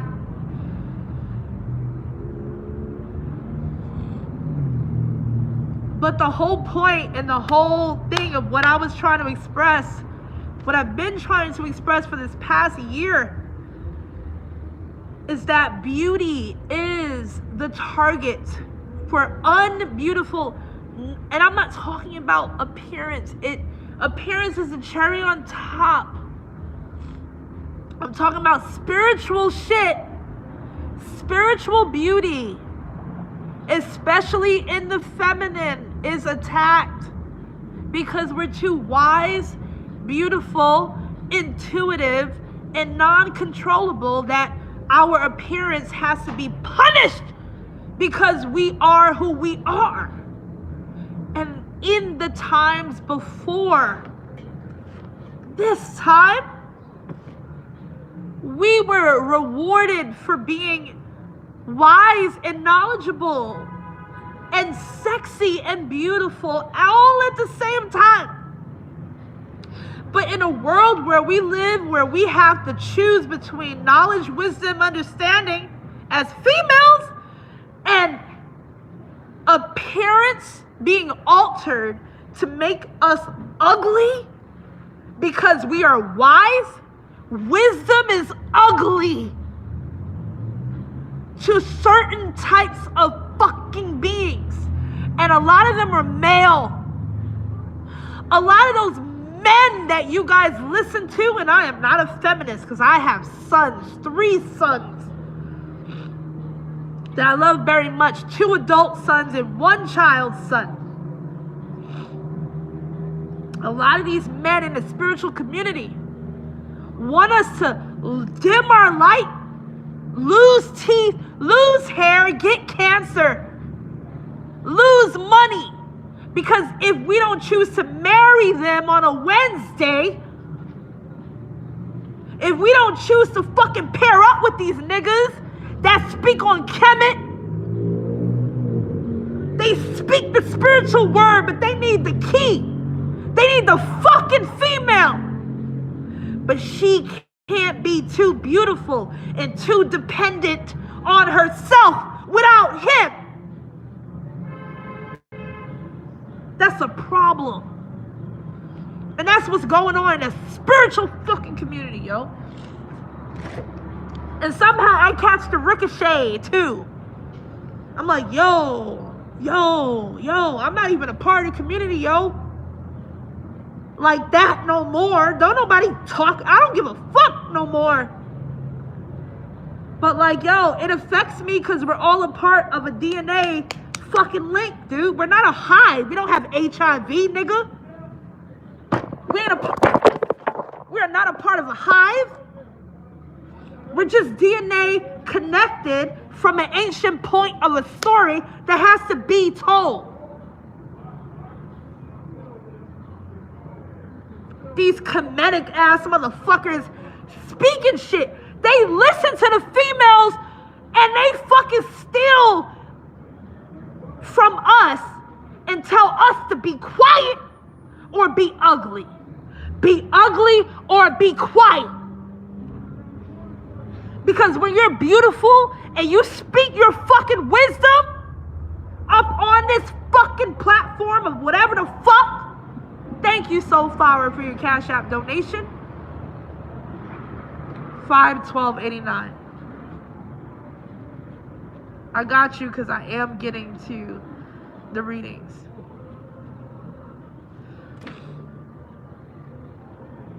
You cannot be self-sustained and female. You cannot be a goddess without being owned by these false Kemetic prophets that you guys listen to. They get hundreds of thousands of views and donations when they ain't talk about nothing. All they trying to do is put down the next man that's really talking about something and own the next woman that ain't gonna talk about nothing no more. And they're belittling. This is why you're no longer inspired in your spiritual community no more, on YouTube at least. Because the shit is dead, because we got these fucking false ass prophet Kemetic ass niggas that's trying to own motherfuckers or destroy and kill motherfuckers that really talk their real shit.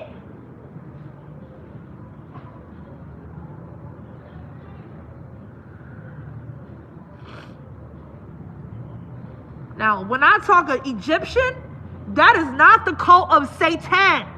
Because Satan or Shaitan is different. That's Saturn, nigga. Saturn ain't evil. But that nigga Set. There's Osiris and Set. He's a jealous ass nigga.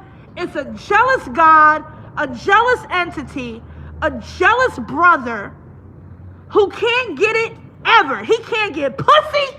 He can't get love. He can't get affection. He can't get nothing without trying to control something. That's the cult of Seth.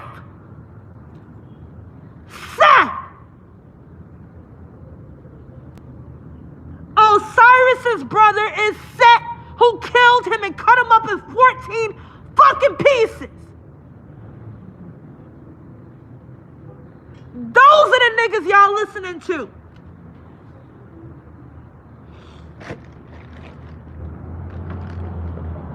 I got another mask.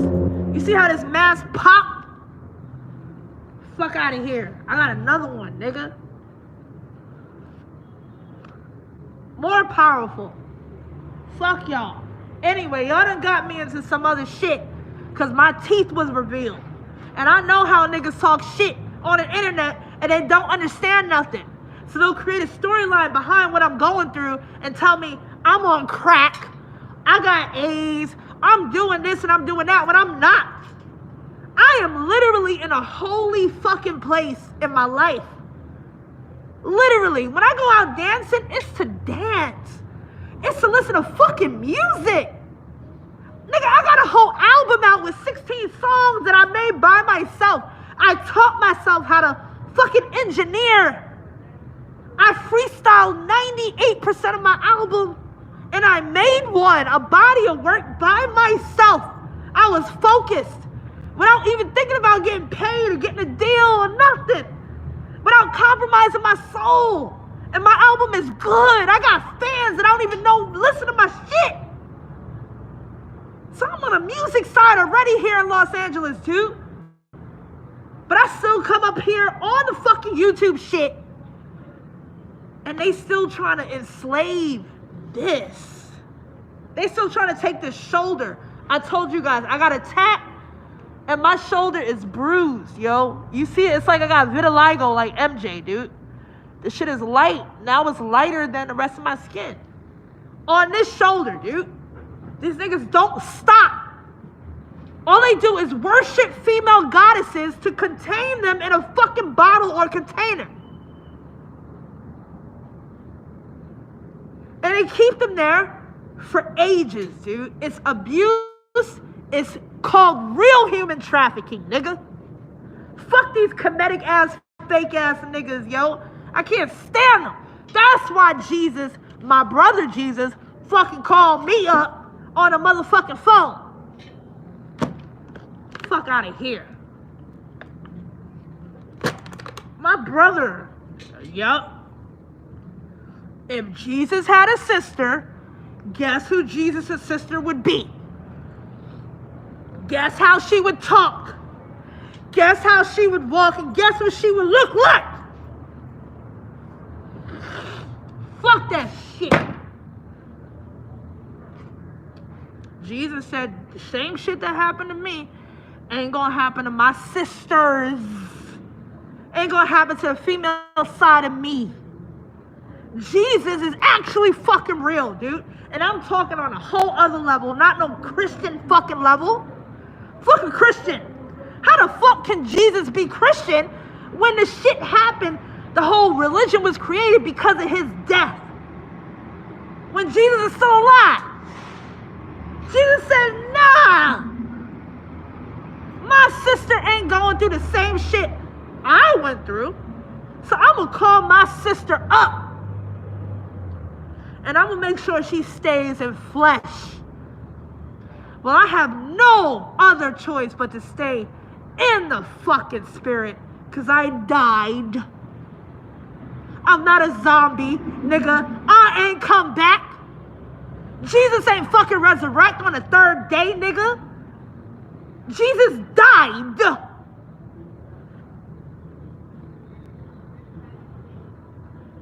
Why the fuck can you call it a resurrection when a nigga ain't come back in flesh? Huh? I'm not even on the New Testament yet. I'm still in Genesis, nigga. And I still understand Jesus talking to me right now from the future saying, yo, they kill me for real. I came back in spirit because that's what I do.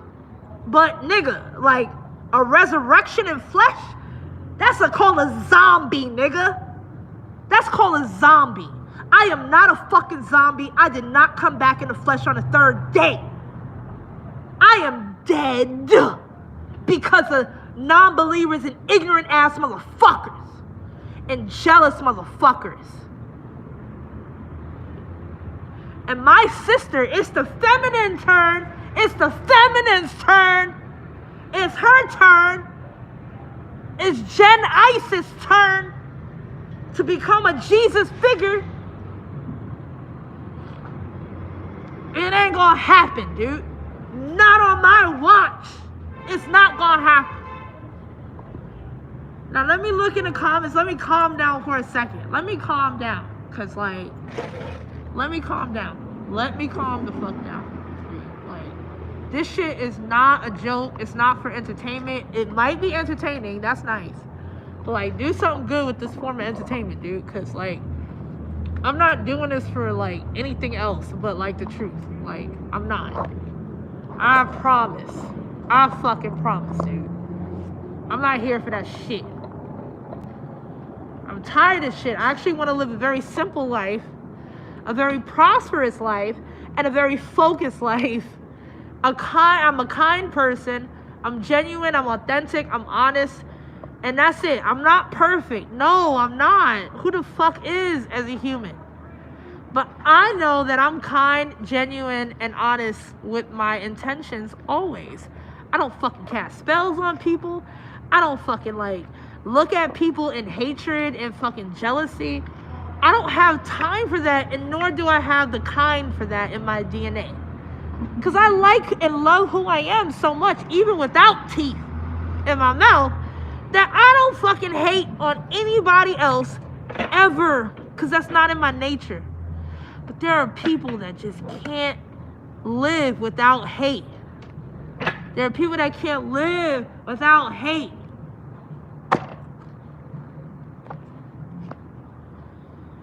I'm gonna shuffle these cards and I'm gonna get into the readings later. Let me just finish this word from Genesis real quick. I'm gonna speed through it at this point. I'm gonna speed through it. Like, I'm gonna speed through it. Let me shuffle these cards because I'm not playing right now, dude. Like, I'm not playing games. These niggas try to, like, if they can't get to me, they get to my children, and they not gonna get to my children, dude. I have children, dude, and they are special too. They ain't getting to them. They're not. I had two jumper cards. Let's see. Oh, two queens. Two queens popped out of my deck. The Queen of Hearts and the Queen of Clubs. When the Queen of Clubs come out, anytime clubs come out from my deck, that's a negative point. That means that the Queen is compromised. The Queen is being attacked. Let's get the truth. Thank you, Rebecca Berry, for your contribution, your cash app. What's coming out? The Four of fucking Spades. Spades is a black heart. It's the same as a heart. You see how the spades and the heart look alike? I'm teaching y'all lessons too. Spade and the heart look alike for a reason, but one has a stem, one doesn't. One is black and one is red. This is the protective spirit of the heart. This shit ain't happening, dude. God is protecting the heart of women that need respite and time to heal from bullshit that the fucking inferior masculine has put them through. Fuck that shit. And that don't make you gay. That don't make you a lesbian. That don't make you hateful. That don't make you ugly. That don't make you fucking aggressive. That makes you fucking sad, upset, and ready to fucking get beautiful, get ready, get lit, get smart, get back to intelligence, and fucking take the shit over. Fuck out of here. I'm not joking with this shit. I got a lot of jumper cards, which means there's a lot of people that want to take their lives. They want to commit suicide, dude. A lot of people want to commit suicide. A lot of female energies, dude. This one is not yet to be revealed. We got the Nine of Hearts, those warrior spirits, Sekhmet, the lioness, Sekhmet. Hathor's other half, Sekhmet. Hathor is the goddess of love. Sekhmet is the goddess of war. Sekhmet is retired and tired, and she's already done what she had to do for Ra. She needs to go back to being Hathor. A 6, nigga, not a 9. But what we got? We got a clubs of 2. 2 of clubs. I told you club is negative. This shit looks like a mosquito. This shit is a lunar attack. It's an attack on the dream state. Women, my fellow females that are watching, female goddesses that are on the platform or not. They're attacking you in your dream state. Thank you, Victoria, for your Cash App donation. They are attacking you in the dream state. There's 2 of clubs. They are being mosquitoes. The fucking clubs look like a fucking mosquito to me. Nigga, this stem is mosquito-like, dude. And these fucking wings and shit. This is a mosquito, dude. Ace of Hearts. A new beginning. A decision to make without fear, my fellow goddesses, my fellow females, my fellow women. No, I gotta talk to my women and you fucking real fucking beautiful men who understand your feminine side of yourself need to protect this type of woman. She not trying to get a boyfriend right now. She not trying to marry nobody right now necessarily. She just needs connection with a friend on the opposite sex that's not trying to fuck her, own her, marry her, or control her. Can y'all fucking niggas be a connective friend? I know she pretty. I know she attractive. I know she's sexy. She might be single or might be caught up in a fucking comedic marriage that she didn't agree to, nigga. Caught up in a fucking web of spells and curses just for being who she is on YouTube. But if you could be a friend and just be like, hey, you good? You good? You know who reminds me of that type of friend? I'ma shout him out. Because niggas been shitting on him or misunderstanding him. Even mutual friends of mine. What's his fucking name? Quentin, motherfucker. Q Reeves. What's up to Q Reeves? Shout out to Q Reeves. Quentin motherfucking Reeves, dude. This nigga, he got sneaky energy, but he's not trying to ruin females, dude. This nigga is trying to ruin, he's trying to fucking Mercury fucking fake ass niggas in the industry, dude. That's why he still can't get past 10,000 views on his channel, nigga.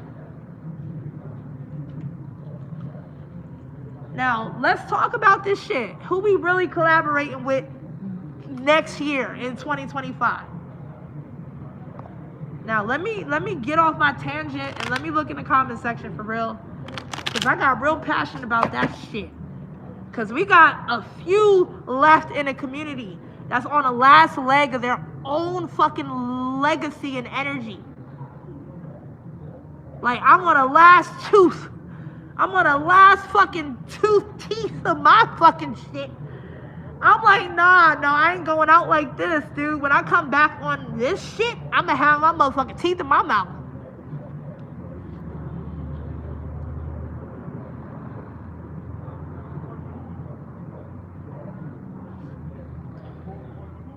Are you kidding me?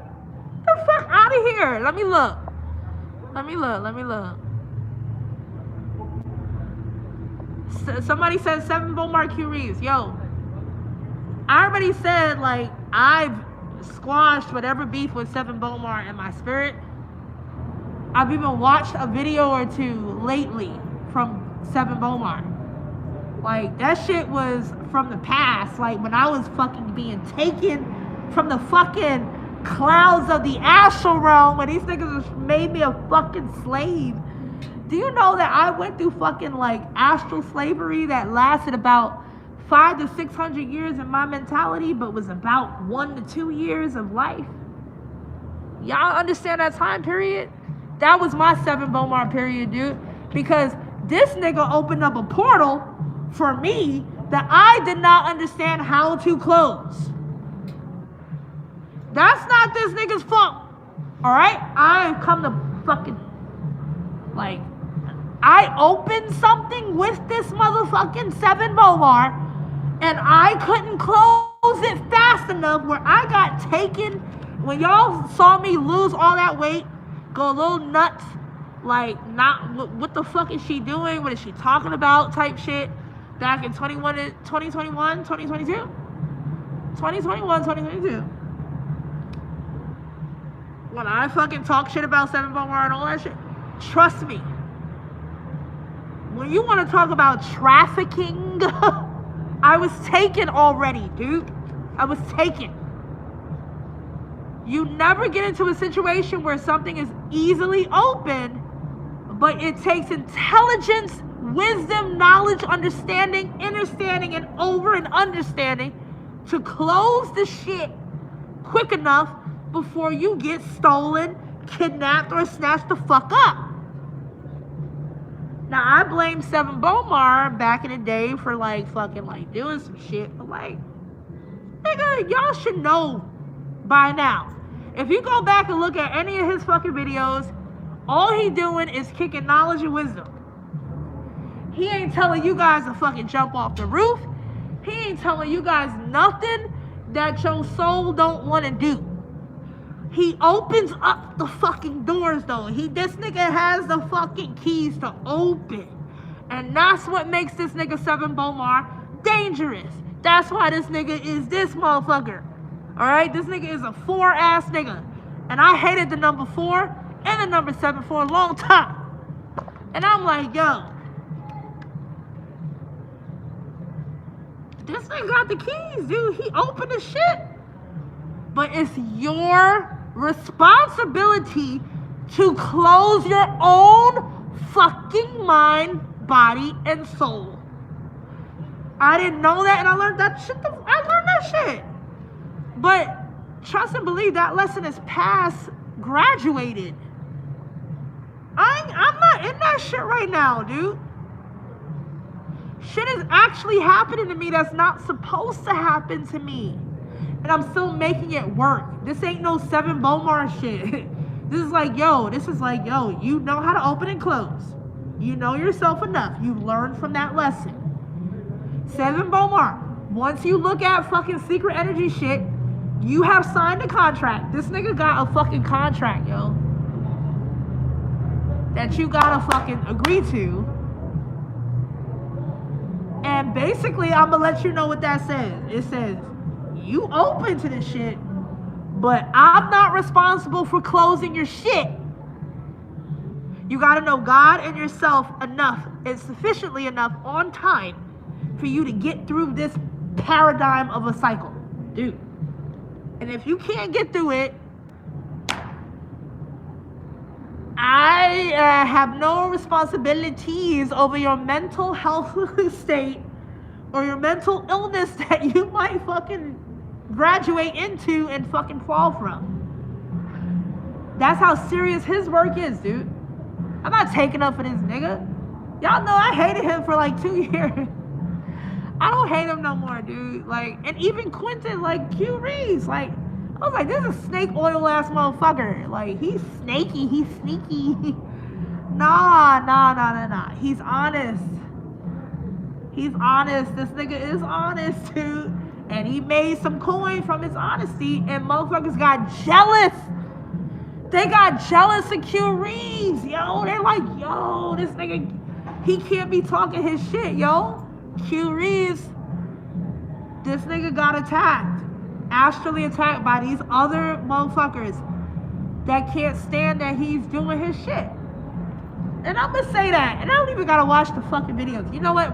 Here's my homework for tonight. Before I'm gonna get into the readings, I'm gonna take one more break and get into the readings, okay? Because I have about 3 readings to do. I gotta take a bathroom break and come back. What I'm gonna say is,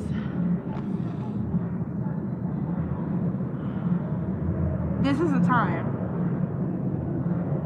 It's our time to uprise in the attacks from the so-called self-driven, so-called supreme beings that have been mentoring the space.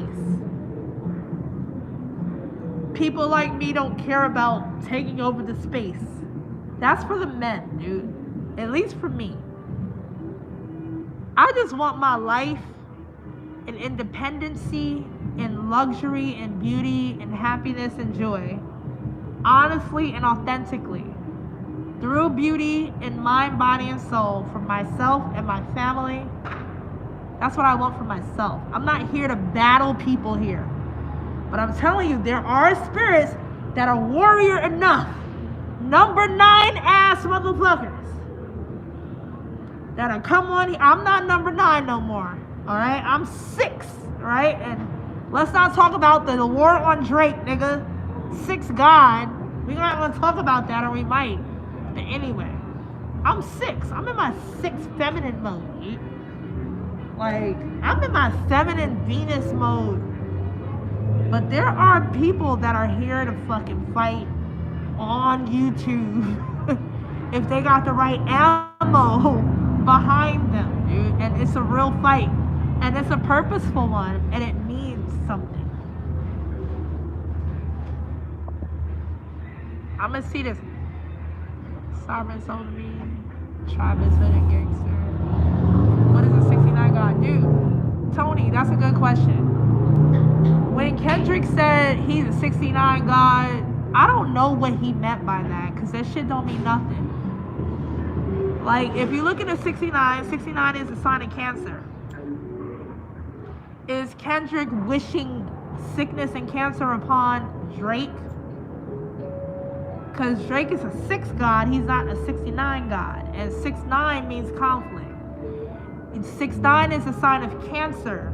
Now, there's Cancer the crab, which you naturally fucking are protected from Cancer if you understand the real shell of Cancer.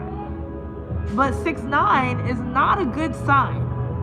And when you call somebody a 69 God, that is Cancer, you're wishing cancer upon another person. Now, Drake has said that he has stomach issues, and he's said this shit from like 1.5 years, almost 2 years ago. He's like, I'm not performing no more until my stomach is better. He's just now getting back to performing somewhere in Australia for some shit that I don't understand. But he has stomach issues, dude. Maybe irritable bowel syndrome or some shit. It's something going on with his colon, dude. Today marks the birthday of Chadwick Boseman, Black Panther, who was my dear friend that I've been telling you guys about, that I met before he became Black Panther, before he became Jackie Robinson. I met him at a Bed-Stuy barbecue in 2011 before he got casted to become Jackie. He had to move from Brooklyn to LA to go play the role of Jackie Robinson, dude. Chadwick Boseman. He was a good friend of mine, and I knew his brother, who also followed me for my hair stuff, who came to my first event before I even knew who Chadwick Boseman was.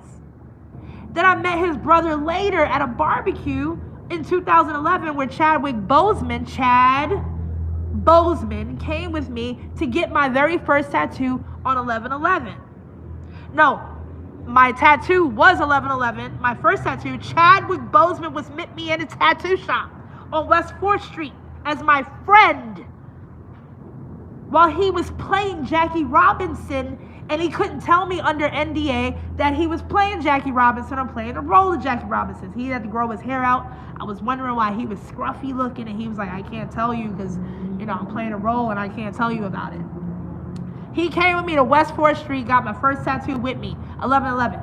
His birthday is November 2/9, which equals 11/11. 2 plus 9 is 11, and November is 11, dude. So Chadwick Boseman's birthday is under resonance of 11/11. Today is his fucking birthday, dude, and that was my real friend who died from colon cancer before his time. Now, I don't know, the fucking, this Holy Bible done got me into something. I'm going to take a bathroom break. I'm coming back, and I'm going to honor the readings that are anticipated. So, please give me a moment. I'll be right back. Shit. Fuck out of here.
Alright, I'm back.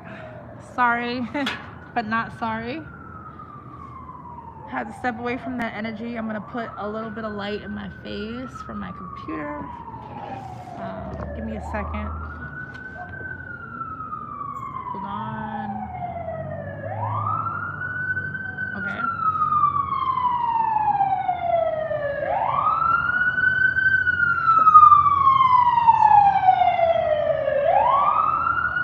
Alright, so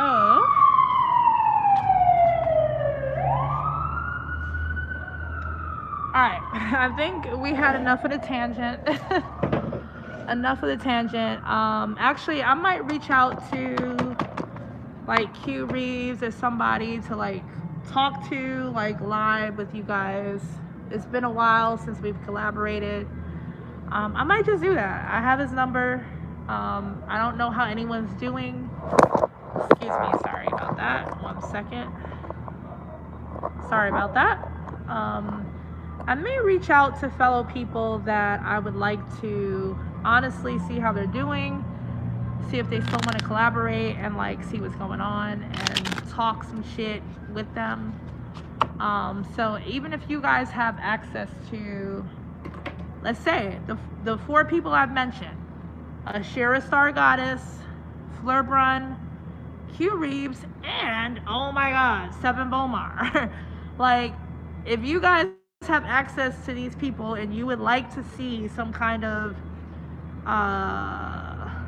futuristic but in the real time right now collaboration with me and any one of those people, please reach out to them too. Like, reach out to them and let them know, like, yo, like, Offset or Taryn, or, you know, they might not know me as Sky or whatever, but Offset or Taryn, she shouted you out and she gave you high praises, and like, I would love to see you guys do something, or like get on video and do something. Like, I'm open to that, is what I'm saying. Anyway, that's all I'm saying. Like, we're gonna start right there.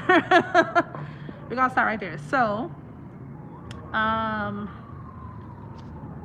so the first was from Renee 51276, and this is the time of the readings. I have 1, 2, 3 people for readings.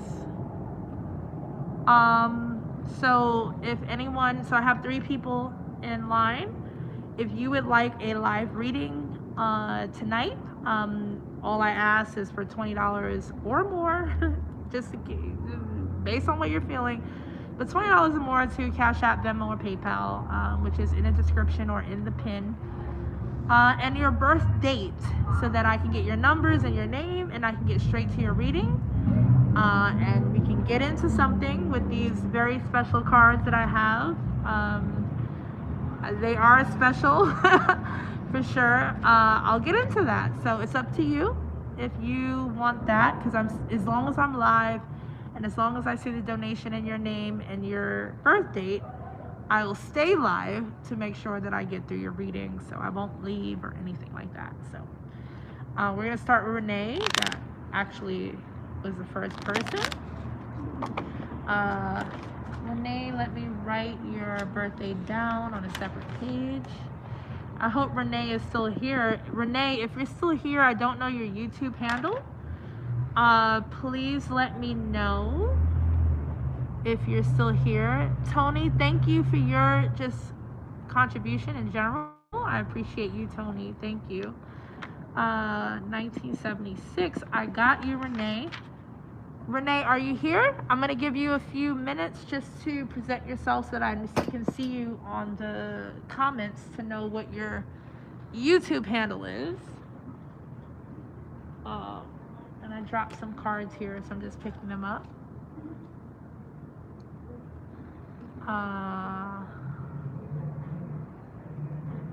Yes, Indigo Sun, that's what I'm waiting for. So I'm waiting for the approval on my veneer temporary teeth from them, basically asking my insurance if it's okay. And like, if my insurance say it's not okay, they call them flippers, before the permanent teeth come back in. The permanent teeth are very expensive. They are like, Rebecca, I see you. I got you. Oh, Shauna, I got you as well. I will run back on your birth date just to get that right. Thank you, Shauna. The permanent teeth are like $14,000. My insurance does not cover the permanent. I don't think they do, but they cover the flipper, like the thing that I just clip in, like snap inside, do my imprints, and can keep those forever if I want to, but I would like permanence. So I'm gonna figure that out. But it's crazy that I even have to go through this in the first place. But yeah, there's a pending situation on my insurance, but the flippers cost about $450. And I'm like, okay, if my insurance says no, I want to be able to still afford them shits because I don't want to have to keep doing this for the rest of my life.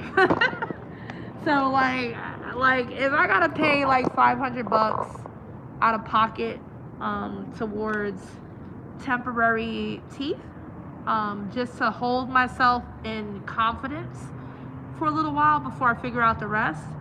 That's where I am right now in my journey, which is why I'm wearing this crazy mask right now. But it's all good. Like, I don't have time to like sue people or get into that because I want my teeth back ASAP as soon as possible.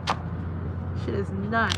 You ever know, like, you ever had a dream like when that you lose your teeth and then you wake up and you're like, oh my god, like, I'm so glad that was just a dream. I actually had a dream like 2 days before this happened that I lost my teeth. And it was like a regular lose teeth dream that I've always had, that everybody has. Everybody has a dream about losing your teeth. And I was just like, oh my god, like, I woke up and I was like, oh, thank god that was a dream. And then when I actually fucking lost my teeth, I was like, no, this is a personal apocalypse. Like, this is not real. This can't be real. And like, I'm in shock right now. Like, this has to be, am I still dreaming? Like, this can't be real. Like, I had a dream that I lost my teeth, but like, I never lose them.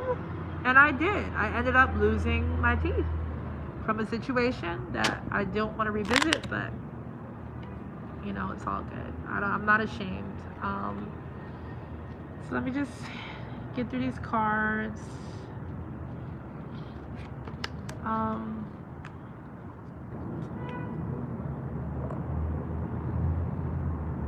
Sky Tony sent 2 payments that equals $20 for her reading. Her birthday is 1/8/62.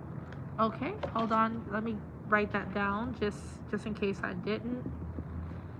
Just to make note of that. Okay, 1/8. You know, my mother's birthday is January 8th, 1965. Wow. Thank you for that, Kendall. Thank you for that, just in case I missed that. And every time I see my mother's birthday, I always think of it as a bad omen, you know, because she died from cancer at 40 years old. I'm 41, and like, she's gone. You know, she was gone way too soon. And cancer keeps coming up. Chadwick Boseman, his birthday's today. He died from colon cancer way too young. And he was my actual friend, like Black Panther, like James Brown, Jackie Robinson, Thurgood Marshall. Like, he was my real friend, and he died from cancer way too soon. So there's a lot of triggers coming up from that, just in general.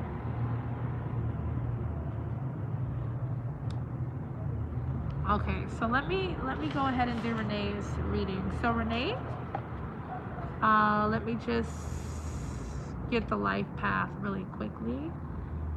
8, 9, 10, 11, 12, 13, 14, which is 5.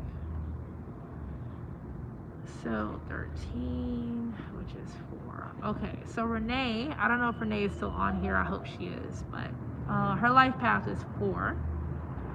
It's very rare that I get a life path of 4. I don't see a lot of 4 life paths. 4 is very easily compromised. I'm going to talk about 4 for a second as I shuffle these cards. So 4 is, and there's jumpers here, so I'm going to pay attention to that.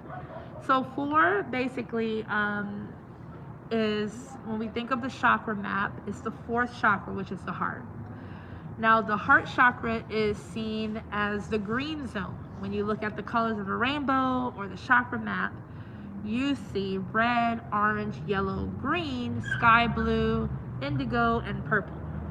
Those are the colors. Now, when we talk about the greenery of spirit, we're talking about the green screen.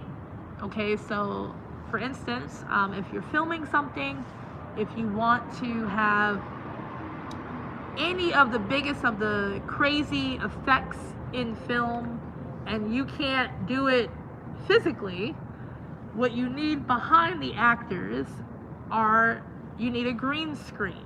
Okay, so green is a color of a central point of life that is needed. I always think about this. The color green is able to neutralize a set, to make the most craziest movie in the world, like Transformers or The Matrix, or like the crazy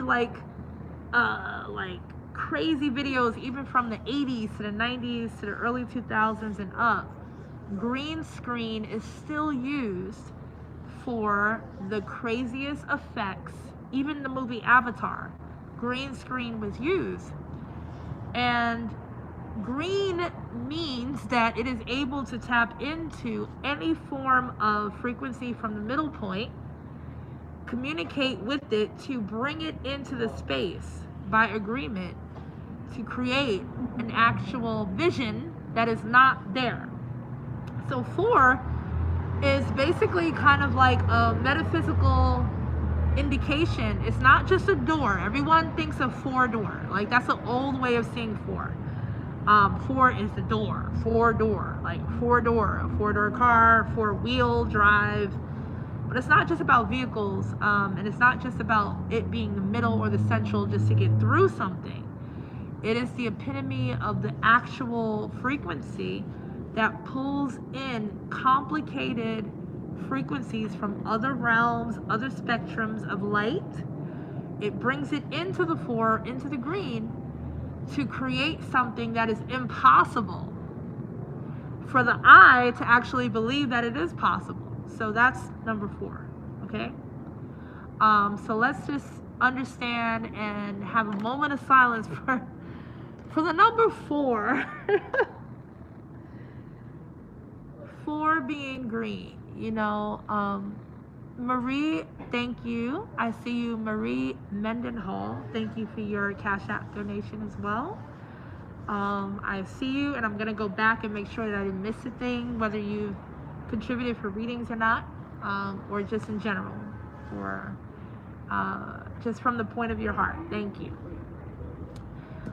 So the green screen in Hollywood is very, very celebrated. It's sacred, and it's associated with 4. All right, so let's just get that straight. So Renee, your life path happens to be the number of illusion, right? Of illusion and belief. Now, when you look at the word illusion, the prefix of illusion has ill, okay? So there's illness, and belief also can turn into believe, which turns into leave. All right? So I can find the negative in a positive so that I can cancel out the negative to bring it back to the positive. So Renee, what you want to first understand is, since your life path is 4, the illusionary state of mind in your space is way more sensitive than most if your life path is 4. If it rules illusion without like Luciferian illusion, because Luciferian illusion is 6, 4 is green. It is like the beginner's point of view that believes everything. So you know when someone says you're too green, like they mean that you're not experienced enough. So if you go to like any industry and you try to get a job in that industry and they tell you you're too green for the job, they're telling you that you're too amateur or too in the beginner's point of view for the job. You're not experienced enough. Like, we don't believe you enough. You're too green. So the reason why the green screen is a ritual in the point of view of Hollywood and editing is because you can take advantage of the green and mold green. Even mold is green. See, as I'm speaking, I'm saying these words, and like when we think of mold, when I think of mold, mold is green. Fungi, fungus, something that gets old and sits on top of something, is alive but not wanted. Like, who the fuck wants mold on their fruit or their meat or their food, but it's alive and it's green? So it's going that deep to say that green is very moldable. Be careful of the naivete of being green. Do not be ashamed of your heart space being open to things that feel good and appear good and seem good, even if they are not good later.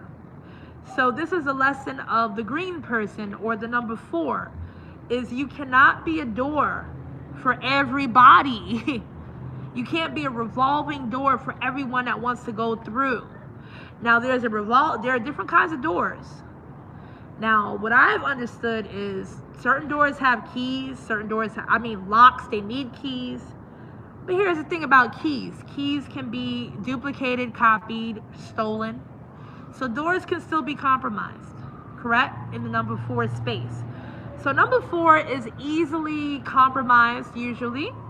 Naive still. Like, it's such a beautiful space. Like, the green and the heart and number 4 is so fucking beautiful that it's the first to disintegrate and die because of its nature.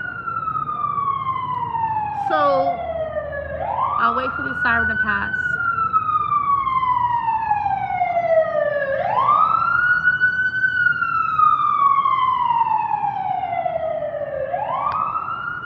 So when thank you, Carl Scott. I appreciate you. So when I think of futuristic doors, I think of doors that need an eye retina scan, fingerprint, or an individual scan based upon resonance. Doors that can't open unless everything is proven to be correct from a mind, body, soul resonance point of view. So usually when we think about out of space and like spaceships and even the Wakanda ship, right? In Wakanda, you couldn't drive the ship. It was thought. You had to drive it through the mind, and it needed a certain kind of mind resonance to turn the key to even use the ship in the first place, right? So what I'm saying is a number 4 from the beginning is become that point of view of 4. Don't just, as a green, don't just let anything or anyone project anything onto your green screen of your heart and just accept it as Earth's like path or show. You know what I mean? Don't bring it in as like an entertainment factor, a movie for Earth, a showing, or something to entertain in the green. Like, approve or deny.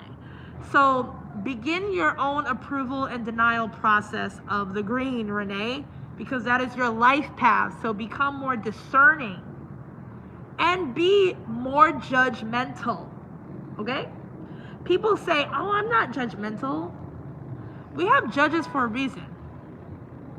So what I need you to do, Renee, is study the judge in you, because judgments will save your life. If you have a great inner judgment about a situation, judges are quick, judges are correct, judges are exact, and judges are justifiably correct. There's no court for judges. Like, nobody's judging the judge. You notice that? When we go to court, the judge has an end-all, be-all, and a say-all, whether you agree with the judge or not. So what I'm saying is be the judge for yourself in your 4. And this is for anybody that resonates with the 4 or the heart space more dominantly than any other space. You might be taken advantage of because of your ability to transform the light spectrum into the illusion of a projector of a movie that you did not agree to. Okay? So that's the first thing, Renee, with your number 4. Just be aware of that. Your birthday being May 12, though. May 12. So 5 to 3. You can either take your 12 as a 12, or your 1 and 2 as a 3, or your 1 and 2 as a 2. When I say this, 12 is time. I always ask people, when they think of 12, sometimes they think something negative. Like they think of being 12 years old. They think of the number 3, which is the odd point of view, which is anybody, no one wants to be the third wheel of any situation because they feel left out, right? And then they think of separation, which is 1 and 2, which is sun and moon, which are day and night. So how I like to merge the number 12 in itself as 12 is how many numbers are on a clock, how many numbers are on your watch. When you go to any time zone in the world, I don't give a fuck what time zone they're in, there's always the same clock, the same amount of numbers, and the same amount of time, correct? So 12 is a powerful number of time. So it's a number that people should be getting used to in supremacy, and not seeing as like, oh, I gotta run away from this number because it's 3, because it's like rudimentary, because it's off. 12 is, it's the number of time. There are 12 numbers in a watch and on a clock for a reason. So I need you to see that 12 as, how are you spending your time? Are you wasting your time? I'll let the sirens pass. But how do you look at time? Because you having the number 12 in your birthday in that space of that being the day you were born, on the 12th day of May. Do you know that when people, what does it mean when someone calls out May Day? May Day, May Day, May Day. I'll Google it. What does May Day mean? Can somebody tell me what May Day means? To me, it usually means emergency. Respond quickly. May Day, May Day, May Day. The fact that you're 5/12 or May 12 says in your space and on a macro space, because we're doing this reading in this way where you're sharing your birthday in this macro space, is May Day, May Day. What time is it right now? It's 11:11 right now. Or it's 11:29. Either way, ask what time it is. And ask yourself, are we in the days of the midnight hour of life, of the apocalypse, of the so-called end of the world, of Revelations? And to me, this is personal for me. You don't have to accept this as your truth. But my answer is yes. 2024 is the watch and the clock and the watch. Okay, 24 hours.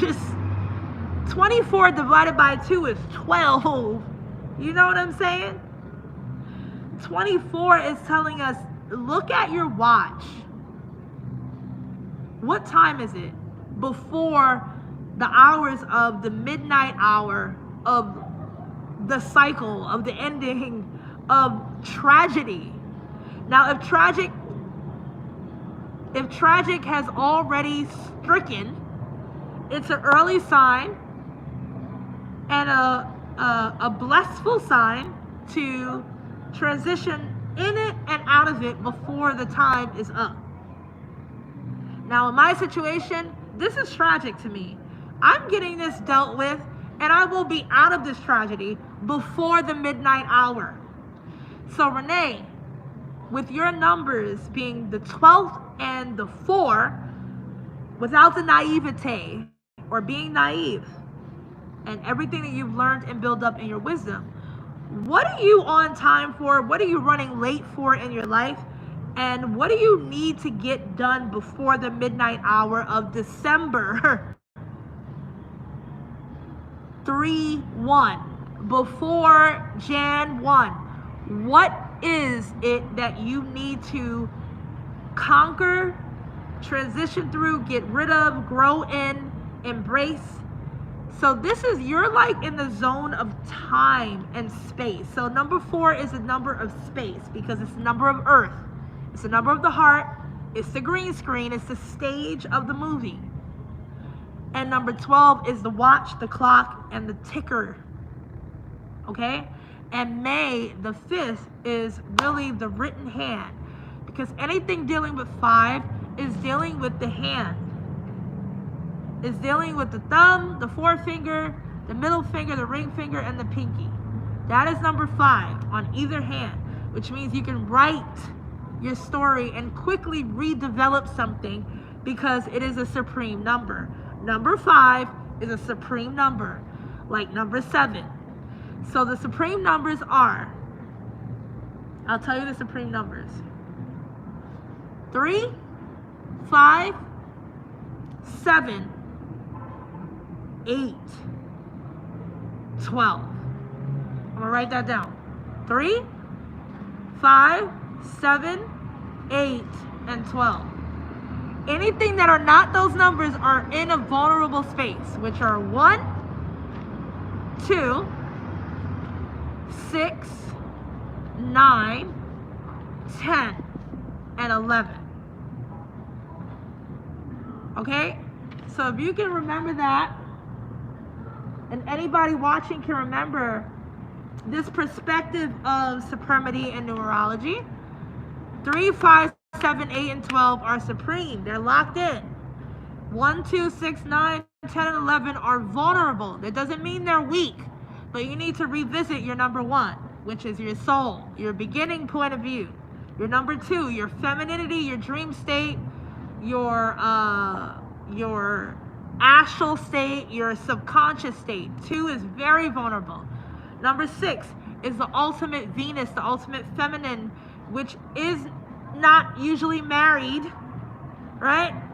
So she's usually not covered. So number 6 is easily taken, stolen, or harvested from, or abused. Number 9 is usually in war, fighting. Number 10 is usually a point of disrespect by trying to bring a supreme being back into 1 when they've passed that point, an ancient point of view. And number 11 is the second before success.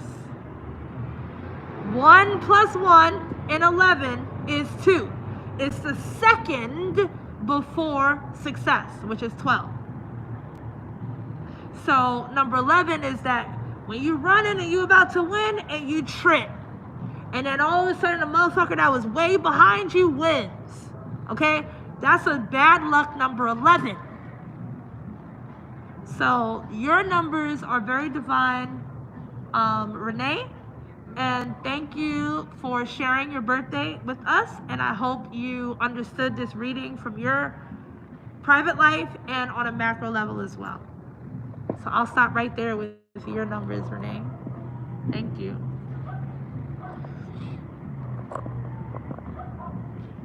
You're very welcome.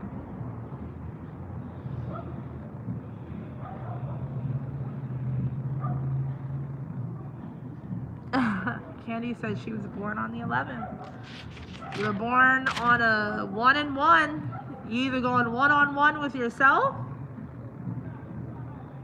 or you're fighting with yourself, wrestling with yourself. So 11 is a little tricky sometimes because it's either a one-on-one or it's a combined frequency that actually makes 2. And number 2 in the 11 has graduated from solar to lunar, from day to night. And one of the things that I wanted to mention, that even in Genesis, all God said and he mentioned this in Genesis constantly, is there was evening and then there was morning, and the day is good. So like he mentioned creating evening before day, even though he said let there be light and then there was light. But like evening is a space in which he created light in. So evening does come first, you know? So evening comes first, but it's known as second. So it's like it's a game of understanding the priority of subconscious versus consciousness, you know? So we always have to respect the realm of subconscious, because subconscious is not supposed to learn. It's supposed to be what it is, subconscious. But it's very intelligent. And there's a difference between intelligent and smart. Subconscious will tell you the truth and what exactly is in the exact coordinates and exact measurements. It doesn't mean it's right for you though, right? So subconscious is telling the truth, but is it correct? So consciousness, or the day, or the number one, comes in as a correct source, a number one. But number two, or the night, says this is just what is. And like you can't shoot the messenger, dude. Like this is the truth. Either it feels good to you and you want to build from this evening point of view, or you want to go into the light a little bit more and study more, know more, respect it more, spend more time with it. So it's a more time. So now the mores are coming in. It's a more time. I need more time to understand something. That's number one. Number two, understands and knows everything. And it is what it is. And when we say is, we spell Isis. Correct? So it's a feminine point of view. It's an intelligent point of view. But it's not always correct for everyone. Now for me, there are people that worship Isis or worship the subconscious. They don't need to be correct because they trust in chaos. And those people are usually Luciferian, agnostic, or satanic, in a way that just trusts the everythingness of nothing that is explained and just rides the waves of it without interfering with it. To some people, that can be considered evil. That's evil if you don't interfere with the realm of subconscious wave. It's risky to continue to ride the waves of the crazy ocean, constantly storming and crazy shit that's killing people. You know, tsunamis and shit. These tsunamis are killing people, but you're riding the waves of the tsunami, which makes you evil, correct? You know what I mean? So it's like, it's a satanic and possible Luciferian point of view of riding the night without correcting it. Correcting means day. Correcting means daylight, sunlight, shining a light, something specific. Change it, keep it the same, but make it purposeful. Okay, so that's number one. Woo! And amen and amen. So Renee, I hope you enjoyed your reading.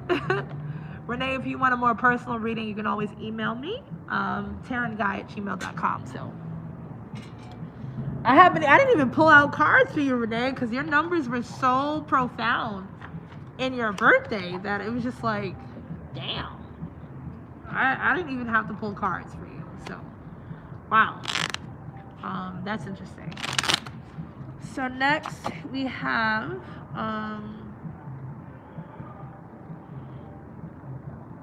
hold on. Make sure that I have the right ones. We have Tony. And then there are a few people that I saw birthdays and then it kind of disappeared. So I'm going to check into, because I have somebody named Shauna. And let me check, because I wrote the names.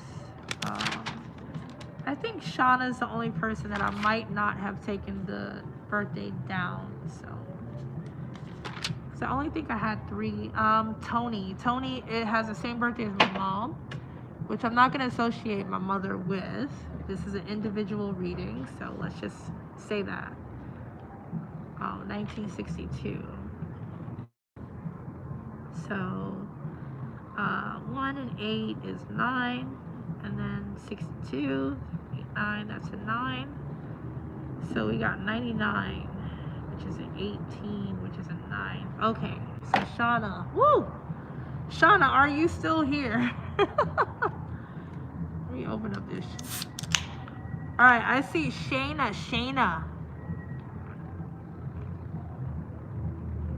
I see you, Shayna.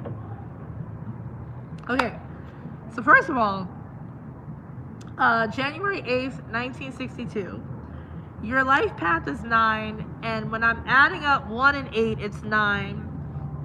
So your genealogy is 9, your path is 9, which brings me to 99, which brings me, because 1962 equals 9, which brings me to 9 to 9 to 9, which equals 9. So you're in a space of alchemy. So 9 plus anything equals itself. So 9 plus, okay, so we have multiplication and plus.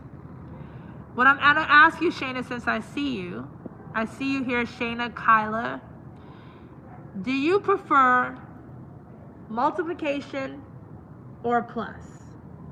Do you prefer X or cross?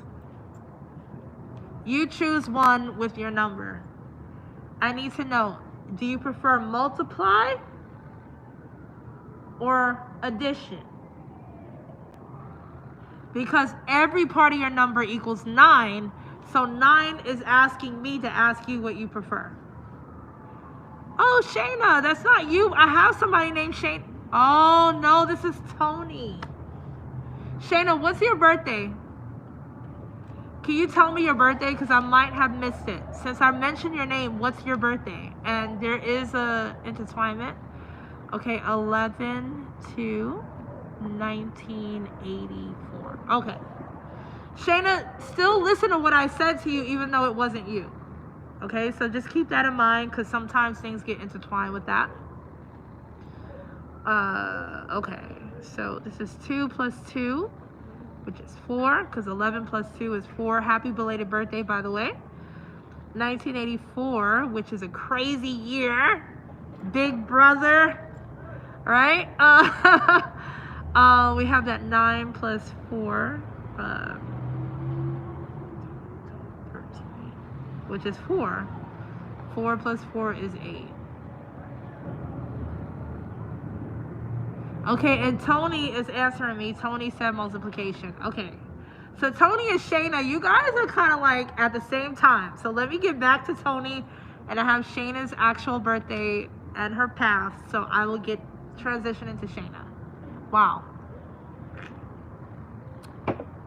We'll pull cards for this one. Okay, so Tony, you prefer multiplication. So 9 times anything is 9. 9 times 2 is 18. 1 plus 8 is 9. 9 times 3 is what? 18, 19, 20, 21, 22, 23. Wait, what's 9 times 3? 9. 18, 19, 20, 21, 22, 23, 24, 25, 26, 27. 27. 9 times 3 is 27. 7 plus 2 is 9. 9 times 4 is 27, 28, 29, 30, 31, 32, 33, 34, 35, 36. It's 36. 9 times 4 is 36. 3 plus 6 is 9. So my point is, anything multiplied by 9, when you add it in its sum, it's going to equal 9. So 9 is a duplication point of view of itself. Now, in addition, 9 plus anything duplicates the actual other thing. So, for instance, 9 plus 6 is 15. So 1 plus 5 is 6, not 9. 9 plus 3 is 12. 1 plus 2 is 3, not 9. I'll do one more. 9 plus 7 is 16. 1 plus 6 is 7. It's not 9. So 9 does not duplicate itself in addition. It duplicates the other thing. Okay? So the fact that you chose multiplication over addition means that you're choosing yourself. So that's a good thing. Choosing yourself. So choosing to multiply yourself. Now, we've been talking about cancer, right?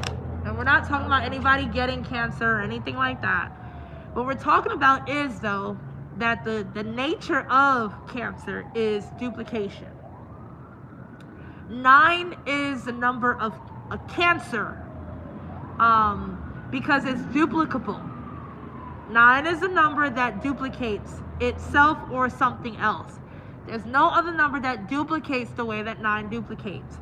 So 9 is a powerful alchemical number. It can heal you or hurt you. So when we think of other, we think of other, something foreign, something that's coming into 9, which is the cross, addition. When we think of the cross, what do we think of? We think of Jesus, we think of sacrifice sometimes, we think of something holy, but we think of something that has to be sacrificed or done with in order for something else to continue. The fact that you chose multiplication of yourself in your own DNA means, number one, congratulations, no sacrifice. It also means, number two, please self-audit what you are, though. Are you happy with yourself, Tony? Are you happy with you? Would you like to duplicate parts of yourself because that's your nature? In all of your numerology, your nature is 9. Are you happy with that? Because it can be dangerous if there's a point of view that you are not happy with, that is taking over yourself, which is taking over your 9, which is multiplying itself, which can turn into a cancer, into a dis-ease, into a problem in your spirit. If you love yourself in this 9 point of view in which I am speaking, please continue with that. If there is something, we're on the clock, as I said, and all readings are intertwined without being integrated. We're on the clock. We're in the 11th hour of the last days, from my perspective, if you're listening to me on that level. We're in the last hour of the last days. If you are not happy with something in your life, please change it in the 9 frequency so the 9 can take that in. 6 it out. 6 is creation. Anything 6 related is creating something new. And then bring it back into 9, okay? Because 9 is not the enemy, but it could be. So let me sense where you are with yourself.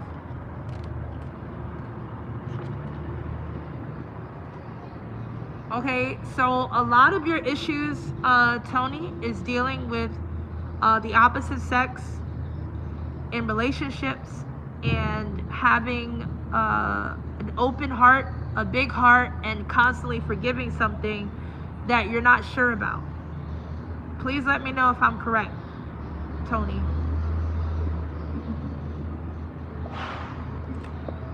Again, Tony, I pulled your cards, and I'm going to show you my perspective. So, Tony, you have a big heart. You have a king of diamonds, which you got a big heart for, and then the king of clubs comes in, which there's usually a decline. Your expectations usually go south or go another direction after a little bit of time with men. Tony, are you a female? Am I, I don't want to assume, but I'm assuming you're female. And the reason why kings came up is because you're easily opening your heart to king versions, and you are getting disappointed over and over and over and over again. Okay? So 5 of clubs, which I gotta pull a second card for, 10 of spades. 5 of clubs is basically saying that you're not paying attention, Tony.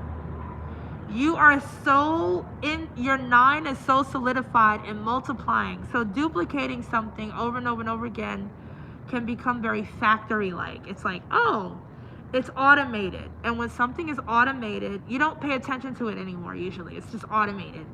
So, Tony, you've been a little spacey in your head lately in your life. Like, you've been like kind of like la la la la la, going through your life possibly, and receiving things in your life that you're just like, wait, how did this get here?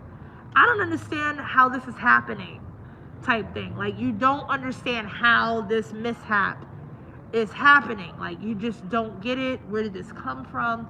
It's because automation is a part of your nature in your 9 spectrum. So 5 means you're not writing enough. You're not using your hand, your 5 fingers enough to write your story and recreate by turning that 9 upside down, Tony. Turning the 9 upside down into the 6. 6 is in your feminine space.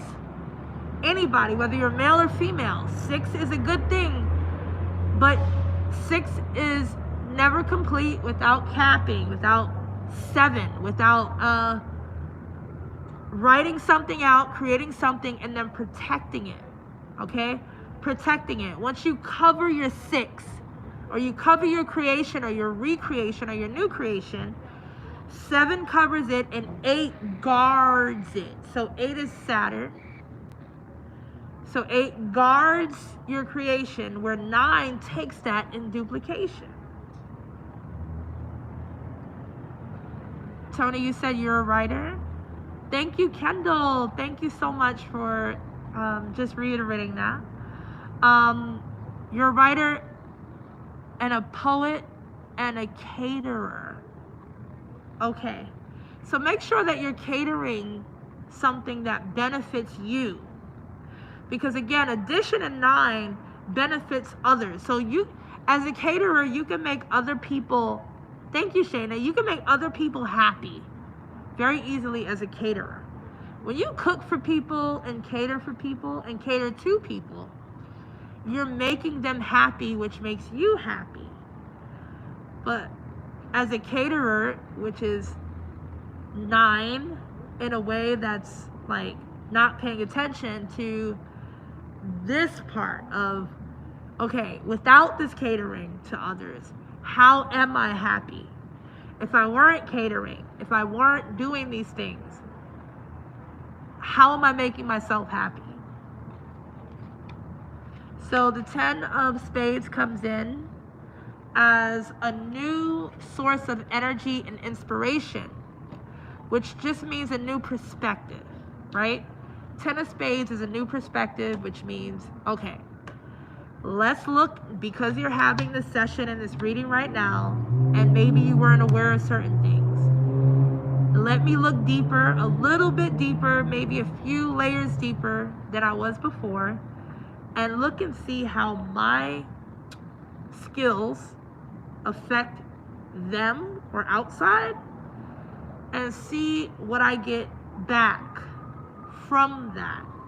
Let me audit for the month of December, which is the last hour, to see if this is something that I really want to bring into the apocalyptic time of 2025. Anything apocalyptic, you want to make sure you're 100% happy with your life. In the areas, if you want to break it down, of mind, body, and soul. Body is the hardest to negotiate with. In your mind, you can change things because it's your mind. In your soul, you can feel and sense things which you can trust. But when it comes to the body, we're talking about outward relationship, outward happiness, outward career, job, outward everything. Your house where you live, your neighborhood. Everything outside of you has to deal with bodily happiness, physical happiness? How am I collaborating with the outside of myself? So what I need you to do is to focus more on the body side. Mind and soul are intact, but how is it aligned with your body? Because this is what happens when the body gets sick, even though you have a healthy mind and soul, is the fact that your body is surrounded by situations, things, and anything that doesn't agree or can't even negotiate with your soul and your mind. So it's like you're living, now you're ripping yourself apart, which is now subtraction, taking away. We haven't talked about that with 9, because 9 doesn't exist in subtraction. 9 take away 3, that shit don't duplicate nothing. It takes away from 9. 9, 8, 7, 6. 9 take away 3 is 6. 9 take away 2 is 7. 9 take away 5 is 4. 9 no longer has power in subtracting. Okay? So you want to stay in your power of 9, but being more mindful of body stuff, physicality, what's going on around you physically, the people around you, where you're working, and how it's affecting your happiness and your feelings, like in general. Okay? So that's what I have for you, Tony. Very powerful birthday, very powerful numbers.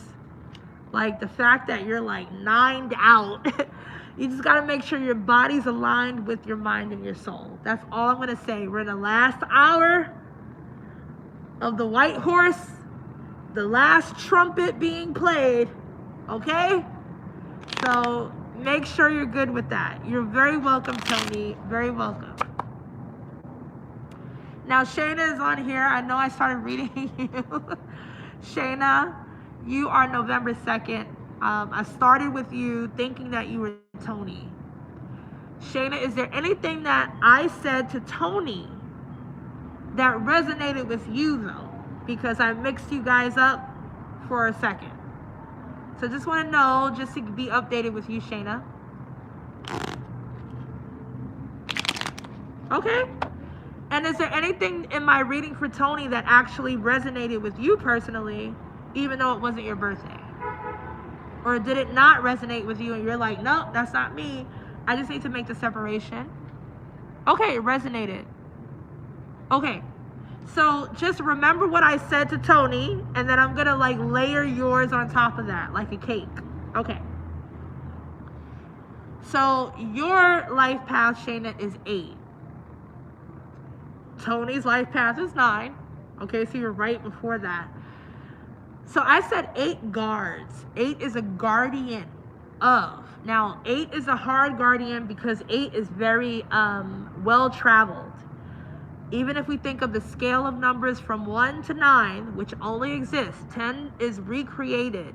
10 is agreed upon by a whole group and council of 9. Okay, 10 does not exist without the council agreeing that it does. 10 is not a number unless 1 through 9 agrees that 10 should be there. There's only 1 through 9. Okay, then 10 repeats itself as a 1 and a 0, which already existed before it existed. Now, 9 didn't exist before its time. 8 didn't exist before its time. 7 didn't exist. You see what I'm saying? So 10 is something that is rebirthed and thought of from a council of a 9 perspective, 1 through 9 perspective. So the higher you are on that spectrum, the more you have to be accountable for, I should say. You're no longer in a foolish space in your space. Being a life path number 8 takes a lot of accountability. So there's a lot of self-audit, a lot of punishment or reward. It's an either or. So 8 is Saturn. 8 is the authority figure, the warden of the jail, the prison that you're in, that you place yourself in. It is the judge. It is the one that opens up the lock to the jail and frees you into another beautiful matrix. It is either your punishment or reward. Now, the number 8 is also seen as either handcuffs, all right, infinity for life, being locked up for life, or being something else for life that is not imprisoned, okay? That's how deep it goes with handcuffs, with the shape of it. All authority, police officers, military, they all abide by the laws of 8. 8 is also the hourglass of time, the sand time. It is the number of the desert as well. So the number of the desert has a time limit. It has a limit. It is not fruitfully abundant as the house of God is, in a sense, where it has a limit. Okay? There's a time. So time is created in the house of Satan, or the house of 8, or the house of Saturn. Saturn is the god of time. The time in heaven, there is no time in heaven, because it's always is what it is. Okay, so it's like, that's the difference between Satan and God, or God and Satan. One is not of time, one is always what it is, and the other has created a limitation point because of the authority and the restriction that it has given upon others. Now, if you are an entity that wants to punish others and get joy out of punishing those that deserve to be punished, let's say there's somebody that's a molester or a rapist, or the worst thing that you could think of, and the spirit of Satan or Saturn punishes that entity. The price of punishing an entity for something that is so wrong creates a limitation on the powers that it has. And that's the price. That's called pricing. It's called pricing and value and time. So that's where your 8 comes in. It's like, what are you really giving your time to? What are you done with? Kind of the same as what I was speaking with Tony, as in her number 9, she's at like a point of red. So number 9 is when you're in the red, and number 8 is like you're about to go in red. Let me get out of number 8, because let's see where you are in your 8, because 8 is not always bad, all right? Because it's one of my favorite numbers. When I see 8, I see ultimate guarding and protection from the underworld that does not want me to run out of time or die. Okay, so I see 8 as something that protects my time and extends my time by reminding me of certain things, you know? So that's Saturn for me, and that's why I have Saturn tattooed on the back of my neck. Like, it's like the other realm, the other side of me. So let me look into your 8 so I can look into the rest of your numbers. So your first card that popped out was an 8 of clubs. Second card, 10 of spades. Okay, so let me look into your 11 too. 22. Shayna, 1984, Big Brother.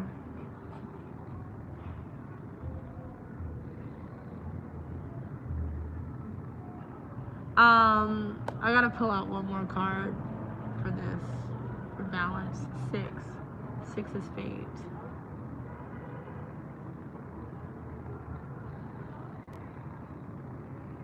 I'm looking into this. I'm not jumping to conclusions just yet.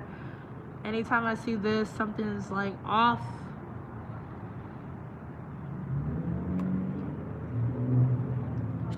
Need to like get something. Something's off again. Something's off. You're very sensitive because your life path is 8 and people take advantage of you a lot. It's easy. Here's the thing about 8 people. People literally use you as a bathroom, a toilet, whatever. You are easily absorbing other people's energies, okay? And it's not healthy to do so. It's not healthy to continue to absorb. Don't waste your time being around people that are not like offering something to your mind, body, soul state. Kind of the same as I was telling Tony. All right, here we have something. A jack of diamonds. Now, Shayna, I don't know, you are born in 1984. You're a year younger than me. You're 40. You just turned 40. Shayna, I'm going to need you to pay more attention to the younger, youthful spirits of masculine energy. I didn't say date him. I didn't say make him your boyfriend or nothing. I don't know if you have children or if you have sons, but the younger side of the masculine energy is the type of energy that will be there for you to uplift your feminine energy right now in your 8, so that it's not so heavy for you, so that you're not taking on so much. The young jack, the diamond jack, the 20-something-year-olds that are like, ask you, how are you doing? Or that'll tell you, hey, you look beautiful, like, you need anything? And they have no ulterior motive but what they're asking you about, and whatever you say is what they receive. There are beings on this planet that are male, that are indigo beings, that are between the ages of, like, I would say between the ages of 20 and 25. They're very rare, but they're here, and they're very ancient in their spirits. And they are looking out for feminine energy in a way that is not trying to hook up, non-sexual, trying to, hey, be my mom, be my mother. They are really looking at you as a connection point, like a sister, something like that. You know what I mean? Like, not anything invasive to your soul. So pay more attention to like the younger point of views from the masculine side. Because sometimes because I'm 41, so sometimes it's easier to kind of like, I say shoo off or shoo away the younger spirits, because you feel like they're like too young and they're trying, and it's like, no. There are younger spirits that are way older, and they're here as like messengers and real like entities that are just youthful flesh, but very wise souls. And a lot of them are more masculine, okay? Because it's the feminine in this cycle that needs more help this time around. Because we are the supreme for the next 100,000 years. In the next cycle, it's the feminine time. The feminine thought, the subconscious realm is taking over, but we have a transitional point of taking over. We're not conquerors. We don't have the colonizing spirit. We allow renaissance. We allow respite. We allow breaks and timing. Our timing is perfect, which is what wisdom is perfect timing. Wisdom is feminine. It is not masculine. Knowledge is masculine. Wisdom is feminine. This is a time of wisdom for a few 100,000 years, and we're in the very beginning points of it. So wisdom actually needs to rest. Feminine point of view needs to relax and rest and start to trust masculine more, and get through the illusionary point of view of thinking about love in forms of relationship from which we were brainwashed to think, oh, who's this man trying to talk to me right now saying hello? Who's this boy trying to like buy me a drink right now? Like, why he's trying to get with me? We have to calm the fuck down. Like, there are beings on this earth as a masculine point of view that are here to help our spirits. They're not here to fuck us, be with us, try to get with us, or take advantage of us. They're here to not be sons either. They're here to be brothers, and they're here to like really take their time. So that is the Jack of Diamonds. When I bring out this card, that's that kind of masculine spirit. You know what I mean? And I'm even learning that. I'm like, wow, like It'll be really nice to have a friend, like a real person that has no ulterior motive and in a male form. And a lot of them are younger than the age of 30. You know what I mean? And they're here because they're indigo. They're coming from the dome, from the top, from the stars, more so from the ground. So the ground right now is barren. Nothing's growing from the ground right now because we're not in the cycle of the ground anymore. We're not in the root chakra. We're not in root. We're not in red. We're in indigo. We're in navy blue. We're in dark night sky. We're in the dreamer's point of view. So a lot of the birth is coming from the intelligence point of view. So don't forget, that's the Jack of Diamonds right now. And I put it in front of everything because I want you to start trusting that again. Shayna, I'm glad that helped you, Shayna, because as a 40-year-old, you can judge that very easily and just say, get out of my face. Like, I'm too old for this shit. Like, move. And then it'll be like the 45 or 50-year-old man that is trying to fucking screw you over or like act like a dick or like that's not good. And like, you know what I mean? Like, you think he's older, but he's not. It's the 20-something-year-old that's like, hey, I really care for what you need and what you want. Hi, hello, how are you? Versus like the 47-year-old dude that's like, hey, let me get some of that. You know what I mean? Like, a lot of them are young-minded and they come from, we have a war, and I expressed this in a few videos ago, that we have a war from the red and the blue. There's a fucking war from the top and the bottom. These root ass motherfuckers can't grow past the colon. They can't grow past yellow. The colon or the solar plexus is a yellow color. These niggas can't get past yellow, dude. And when they see green, they take advantage of it, because what does green mean? It means money.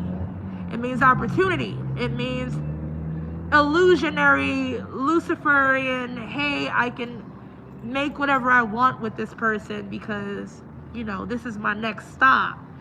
When you're coming from here down, green is different from the top perspective, coming down, descending. We're talking about descendants. Okay, so ascension is over. We can't ascend it anymore. It's called descent. So when you call somebody your descendant, what are they? They're your children. My children are descendants of mine. I am not their descendant. They are my descendants. So it is our children or our youth that is coming from a topical point of view that's looking at us from a different angle that is not the same as somebody trying to grow up. So somebody that comes from the red root, they're still trying to grow up. They could be 60 years old and still act 16. And they're a waste of fucking time. They're too heavy. Time is up for those types. Now, if somebody graduated through, fine. That's called a concrete rose. That's called somebody that made it through, that grew up.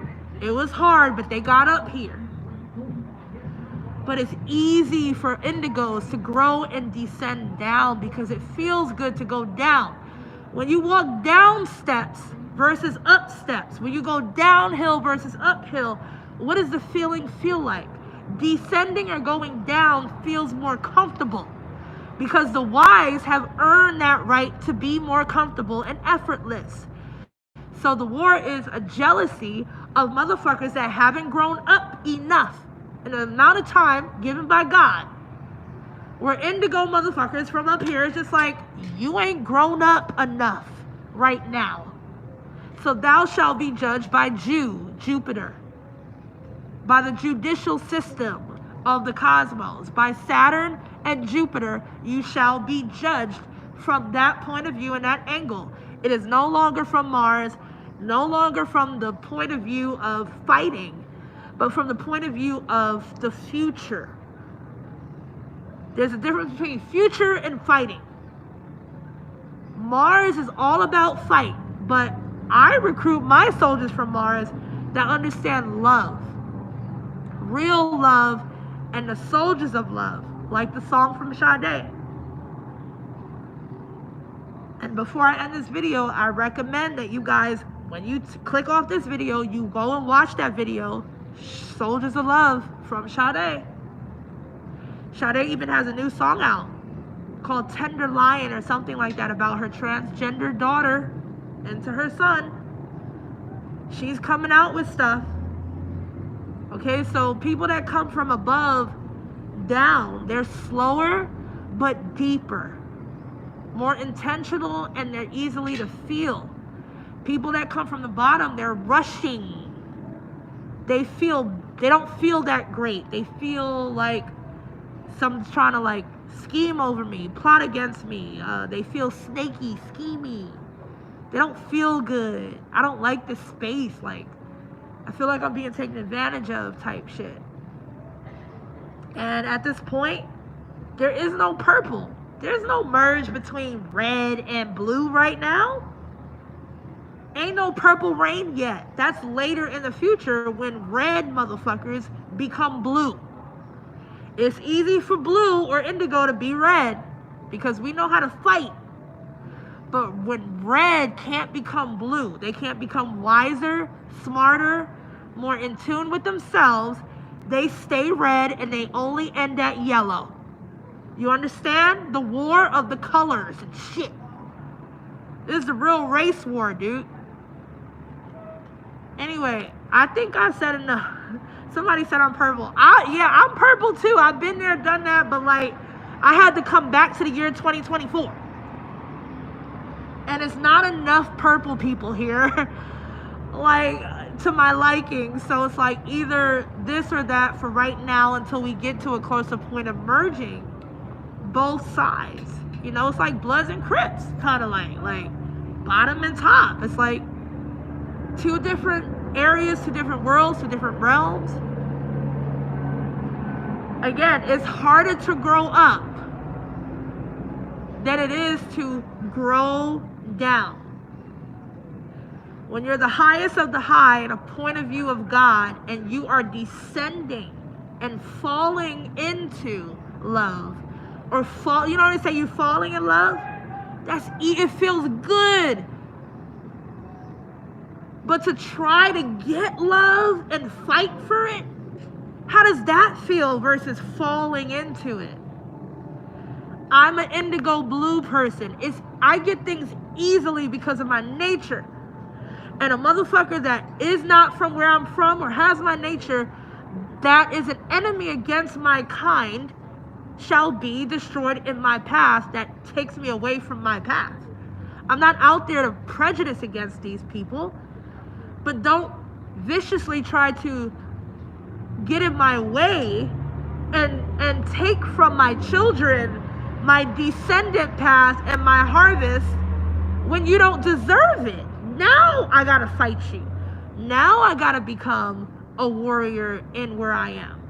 But that's not my nature. Their nature is to fight always and forever until. And that's their way of loving, okay? So I hope I've explained enough. As much as I can't fucking talk right now, I'm talking. And like, there's so much more that I did not even express from the holy point of view of the Bible. Because I went somewhere else and I haven't even gotten through my notes. So like, you let me know if you want to hear more perspective on a Holy Bible point of view. But like, I think I'm done tonight. I had no idea I was going to even be on here this long. But like, again, for those of you just joining, I'm wearing a mask because I have an injury. And I'm getting through the injury. And please bear with me. And that's all I'm going to say right now. But like, I hope you guys got this. And I know I go off on my tangents, but it's really that time of year. Like, it is the 11th hour of fucking real midnight in the cosmos. Oh my God. Anyway, thank you, Kendall, for hosting and being such a great person and like managing the comment section. If you still would like to donate to just to this conversation, my Cash App is here in the comment section, pinned as $Taryn Guy. And in the description, you'll see my PayPal and Venmo is Taryn Guy. And if you happen to send me something and I did not get your birthday or I did not give you a reading, please email me at tarynguy.com and I will get right back to you, I promise, because I saw what I saw from my point of view of readings. And I apologize if I didn't get to a next one or a next one that I might have missed, because some of you donate just for out of your heart and some do donate for readings. So I want to make sure I didn't miss anyone. So please email me if I did miss your birthday and I will get back to you. Other than that, if you would like a personal reading, email me, tarynguy@gmail.com. And like, we can figure something out, you know, it's very simple. So like, I appreciate you guys. I love you guys. Thank you for not judging me in my situation, because it really wasn't my fault. But I'll come back better than ever and way more confident, you know. So I love you. I will take care of myself. Thank you. You guys have a great night and a great rest of your weekend. Bye.